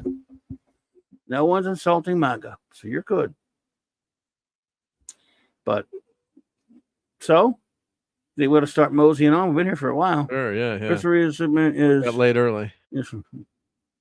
Okay. See, look, dude, go somewhere else if you want to be a little bitch and play around like a child. Christopher Reeve Superman is for 5-year-olds. Man of Steel is adults. It got your head. Just my opinion. Yeah, it's just your opinion. My opinion is the Man of Steel is a maggot-infested piece of shit for moron, edgelord idiots like Zack Snyder's little group. Just my opinion, though. But see, saying Christopher Reeve Superman's for 5-year-olds, it's moronic. And again, fine, whatever. If it makes you happy, you know, if you're Snyder bot, well, you're not getting any more Snyder. Sorry, he got it. He ran it down into the toilet, and you're never gonna get any more Snyder DC dribble. So I should be nice. I should be nicer to you because you're not gonna get any more of your Snyder. Sorry. All right. So, are we? Let's see here. What you got going on? Oh, well, just looking forward to the clubhouse tomorrow night. And Retro Nerd Girl said you'd be there last week, so I'll send out the link for again. But we should be hanging out and just general geek talk, I guess. Probably some Ahsoka talk with Retro Nerd Girl because she reviewed it. And I know we didn't decide on anything to review ahead of time, but we'll wing it and have fun. And we'll have some. We'll figure some things to talk about. We did mention last week maybe we're going to try to think of something that we'd all watch to talk about, but I think none of us did our homework. But yeah, okay. What do we want to review though? We can review something. Well, if you think of something right now, let's try to think of something. Yeah, let me take care of the poll really quick. Yeah, do the poll. Yeah, do the poll. Yep. Almost forgot about that. 65 votes. Thank you all for voting. Let me take that down. Okay, the vote was. I pulled this a good way back, so I just want to get every now and then I just want to get like a feel for it. So, all right. The question was, which do you prefer? Marvel, DC, both or others? In first place comes both. So, like me, a lot of you like both companies, and you're a fan of both. However, that's 32%. 29% of you prefer Marvel. 20% of you prefer others, I guess, independent comics and what have you. And 18% went for DC. Wow, that's surprising right there. That part is surprising. Good night, Brogu. Good night. Thank you. Apollomy, that's cool. The picture of the thing. Oh, well, cool. Thank you. That's cool. Awesome. Did you put that what are you looking for? Bang the rocks. Yeah. Put it in the bottom. Yep. That's the picture of the thing. Thanks again for that, Gwag. Let's see here. Mark Clobby, did you watch a cartoon series called Battle of the Planets, also known as Gatsman? Yes. Yeah. Love that. Tiny, my favorite character. Dimensionally challenged superhero. That was a fun show. And the ship, I love that ship. God. Let's see. By the way, he did make one. Yorushi made one good point. At least 5 years are allowed to go. 5-year-olds are allowed to go see a Christopher Reeve Superman movie, but you won't get that. I feel like Chris Reeve is corny. The colors are too bright. Nobody is gonna take you seriously if you wear underwear while saving people. Just my opinion. That's moronic. I think you're probably just being a troll. But I will answer it in fairness to you. Let's say you're not being a troll. For your sake, I hope you are, because good Lord, that's ridiculous. We'll never know because no one's ever really going to have those superpowers, right? I mean, we could say it all day long. Oh, really? Well, we'll talk about that in a second. So you're Yoruichi, I don't know how to say it. I'm sorry, I apologize for that. But let's just say, for sake of argument, Yoruichi, that someone. Okay, I'm going to take your word. You're not a troll. Fair enough. Let's say someone acts, and we'll never know because no one's going to have those superpowers. I would contend to you. First of all, it's not underwear, so that just makes me think you don't know what you're talking about. But if someone did have those superpowers in real life, which we know can happen, if it did, I guarantee you, a guy who could fly and lift buildings and do all that kind of crap, no one would think the costume looks ridiculous because they think, wow, look at that guy. He's flying and he's moving stuff. He deserves to wear whatever he wants. And his gaudy costume would be a symbol of what he is, because, Man of Steel's costume is still a stupid costume. If you're going to say all costumes look stupid, it's darker. So what? He still has a cape. He still has a blue body condom that he's wearing. So either way, Man of Steel has the first flight in Antarctica where it builds up the sonic boom. Can Christopher Reeve do that? Yeah, you're a troll. Come on. The sonic boom. Can Christopher? Yes, he can actually, but he's not a pretentious dickwad. So anyway. Oh, you put the pictures in Mark's clubhouse. There's a Apollo. Okay. Thank you, Apollo. Yep. Let me check here. Yep. Put it in the clubhouse. Oh, yep. Here we go. Yep. Anyway, we're going to start getting out of it. But you're rich. Anyway, I thank you for your opinion, and you're welcome here anytime. And whether you're trolling me or not, you're welcome to come talk to me about. But see, look, we love and respect Christopher Reeve here. That's where I'll get a little short with you, because I like Henry Cavill. I just hate his movie. I hate the movies where they're letting him play a character. I hate Man of Steel because I think he could play a good Superman. Just to let you know, if he never got a chance, and he never will. But I'll tell you this: if you don't know, not everybody likes everything, and you don't have to like the Christopher Reeve movies, but he is Superman to so many people. And even though I don't like Superman 2, 3, or 4, but I still love him in those. Max Redstone, what's up, buddy? But I love Christopher Reeve, and Christopher Reeve is beloved by a lot of people. And I'd just be more respectful of the man, because the man is just, again, he's beloved. He represents Superman Superman to me is a comic character, but he represents an embodiment of him in live action that others, like I've liked George Reeves, and I've liked a few other people here and there, but for the most part, I love Christopher Reeve, and he's meant so much to so many people. And you know what? Yet I wish they'd have kept Henry Cavill with this new thing going on and given him a shot to do another one. I like the actor. I like the dude. He's a good dude. So I'm not going to badmouth Henry Cavill, and you shouldn't diss Christopher Reeve. His performance as Superman is magical, and seeing that it was probably like 10 or 12 when it came out, seeing Superman on the big screen, and such a phenomenal movie. And I love Superman too. I know you don't like that movie, but I also love Superman too. But there's a spark that Christopher Reeve has, a joy and an inner strength. It's tough for actors to. There'd never be someone as good as him, in my opinion, in that role. And I do like Cavill, don't like the movies, but he's just a joy to watch, especially on that big screen. The first time seeing him fly, and was it 1978, especially with those brilliant special effects they had back then. You really could believe a man could fly, but it wasn't just the special effects stuff. When you watch that scene where Superman Clark Kent is about to give up his secret identity to, tell Lois, and he finally, he's amazing. Yeah. And then the way he's slouching his shoulders, the way he talks, his mannerism, and he's Superman for a few seconds, and he realizes he can't do that. he's just brilliant, brilliant in that role. And yeah, and unfortunately, he didn't get. His life was cut tragically short. He did appear on Smallville, which was a Right. nice touch there to have him on that show. And Cavill, yeah, never got. A lot of Superman fans were very, very upset with that. Not Cavill Cavill. himself, Cavill. Thank you. Cavill in Switzerland. Just kidding. But he just didn't get that embodiment of Superman that a lot of fans like. They never got. They get a chance. So there you go. Yeah. Um, I have those pictures that I can show those that Polly's minion. Let me share my screen here. All right. Can show you those. So she found this picture. I've seen this before. This was I've seen that one. That one with the. That's kind of was that one of the new covers? One of the thing issues that was just out. I think that was one of.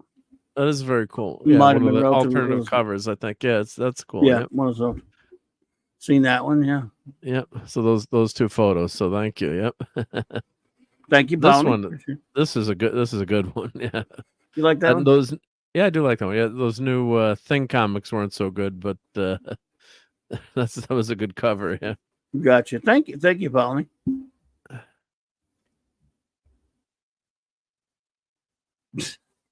You gotta be a troll, dude. You are trolling, and if you're not, that's okay. I don't know what to tell you, but it's okay. I'm glad you're here, Yorichi. Well, so live and learn, man. So what you got going on? Let's get a move on out of So here. we got of course the clubhouse tomorrow you'll talk about, and I got Sunday Night Geekery, and I did do a stream of the Star Trek Resurgence game impromptu tonight, and I've also I also have my Doomsday Machine is for sale on Etsy. So Yay! Shameless. Put the plug. links in. So let me put the links in the chat. Let me put that link in. So I'm not responsible for if the world is destroyed or the galaxy is destroyed, but let me grab that. There we go.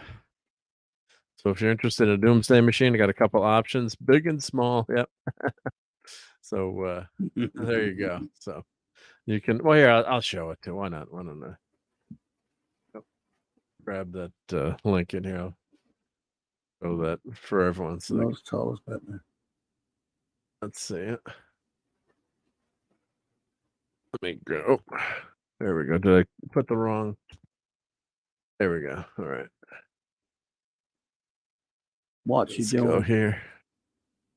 Sorry, I kept typing wrong. So here we go. Butterfingers.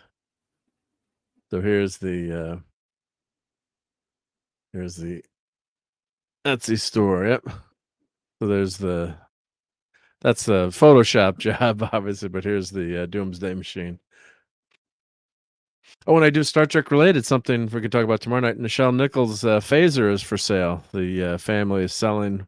She had one of the original phasers from the show, and right now the current bid is $45,000. So was that all? Nice. That's all. Yep. But it ends in 2 days, so you wonder what it's gonna end up going to. But that'd be fun. And there's a big auction of Star Trek stuff. We can talk about that tomorrow night. Yep. Sorry. Parker Luck was asking if I play Star Trek Timelines. I don't. Do you? Star Trek on Timelines or online? Star Trek Timelines. I don't know. I don't know Timelines. I'm just wondering if that's a with the keyboard typo Star Trek Online. I've played Star Trek Online a few times, but I don't know what Star Trek Timelines is. I've been playing Star Trek Resurgence.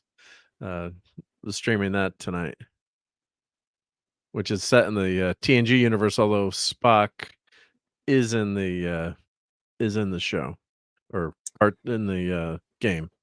Okay. So what are we doing now? Oh, I was just showing that. Yep, 50,000 quadrillions. Yep. So Timelines is that mobile game. Okay. Oh, mobile game. I haven't played that one, Parker. I haven't played it. So, let's see here. Anything else? Oh, that's Sure. it. Thank you for having All me right, we'll on. figure out We're good. we're going to figure out. We'll do something tomorrow night, folks. Let's see. We'll get the timelines. We'll see. I mean, shout outs and show notes and shout outs. Sorry. Tomorrow night, of course, the clubhouse. Raquel will not be back tomorrow, but she'll be back next week. In the meantime, Retro Durger, I hope will be joining us. We're going to talk about we're going to review something maybe and talk about stuff. We'll have it all lined up. We'll just surprise you. It'll be definitely it won't just be us just sitting here talking. We'll have some stuff to talk about in depth, and it'll be fun geek stuff. I promise. And then, of course, before that, I'll be on Tom's Midnight's Edge After Dark. And then Friday night, 6 p.m. Central Standard Time on the great J-Man's channel. J-Man and Sean and I will continue on our ongoing mission to review all of Jack Kirby's Fourth World. 7 p.m. Eastern Standard Time. That's always great fun. And then 8 p.m. Central, Friday Night Comic Shop Talk. My good buddy Nick Weiser's channel. We talk all things comics. We pretend like we're in a comic shop, having a good old fun conversation about comics. Great gang there. I don't know if there's any topics set up for tonight. I mean, for this weekend, but we will find out. And then Saturday night Star Trek. Again, Raquel will not be here, but she'll be back the following week, and we will resume our regularly scheduled Voyager reviews. But this week it will be, we'll see if Jill can join us again if she wants to.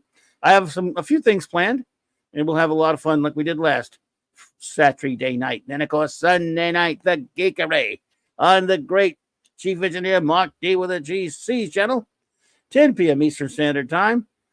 Please join us if you want to have fun on a Sunday night.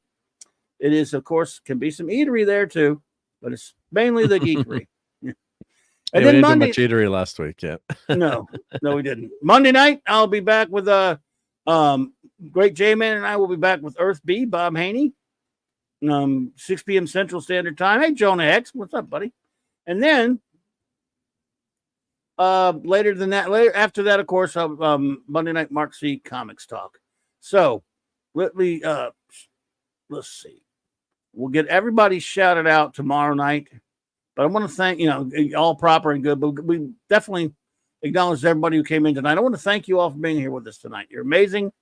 What a great group. And we have some new friends popped in. We made new friends, including Yorishi. I apologize for not being able to read the name right. That's just I'm going to try to look at it again.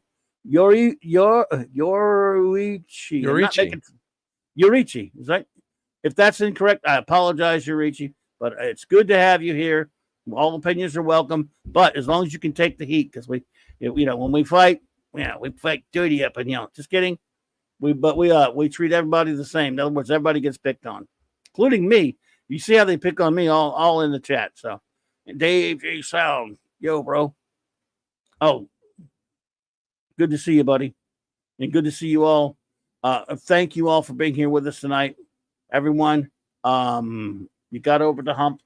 Have a fantastic remainder of your night, and have a great day tomorrow. And hopefully you'll come hang with us at the clubhouse tomorrow night. Until then, buddies, shout out to the wrenches, of course, the great Eric K, Chris Berger, D Bud Martin, Lord Thoth, J Man, Hungry Boy, Steven, Maddie's Daddy, Fanny Outside, and Maximum Redstone. And the rest of you, of course, the secret is to bang the rocks together, guys. I love it. Thank you, Wagner. Really appreciate you, brother. So good night, everybody, and have an extraordinary whatever you want to have.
time.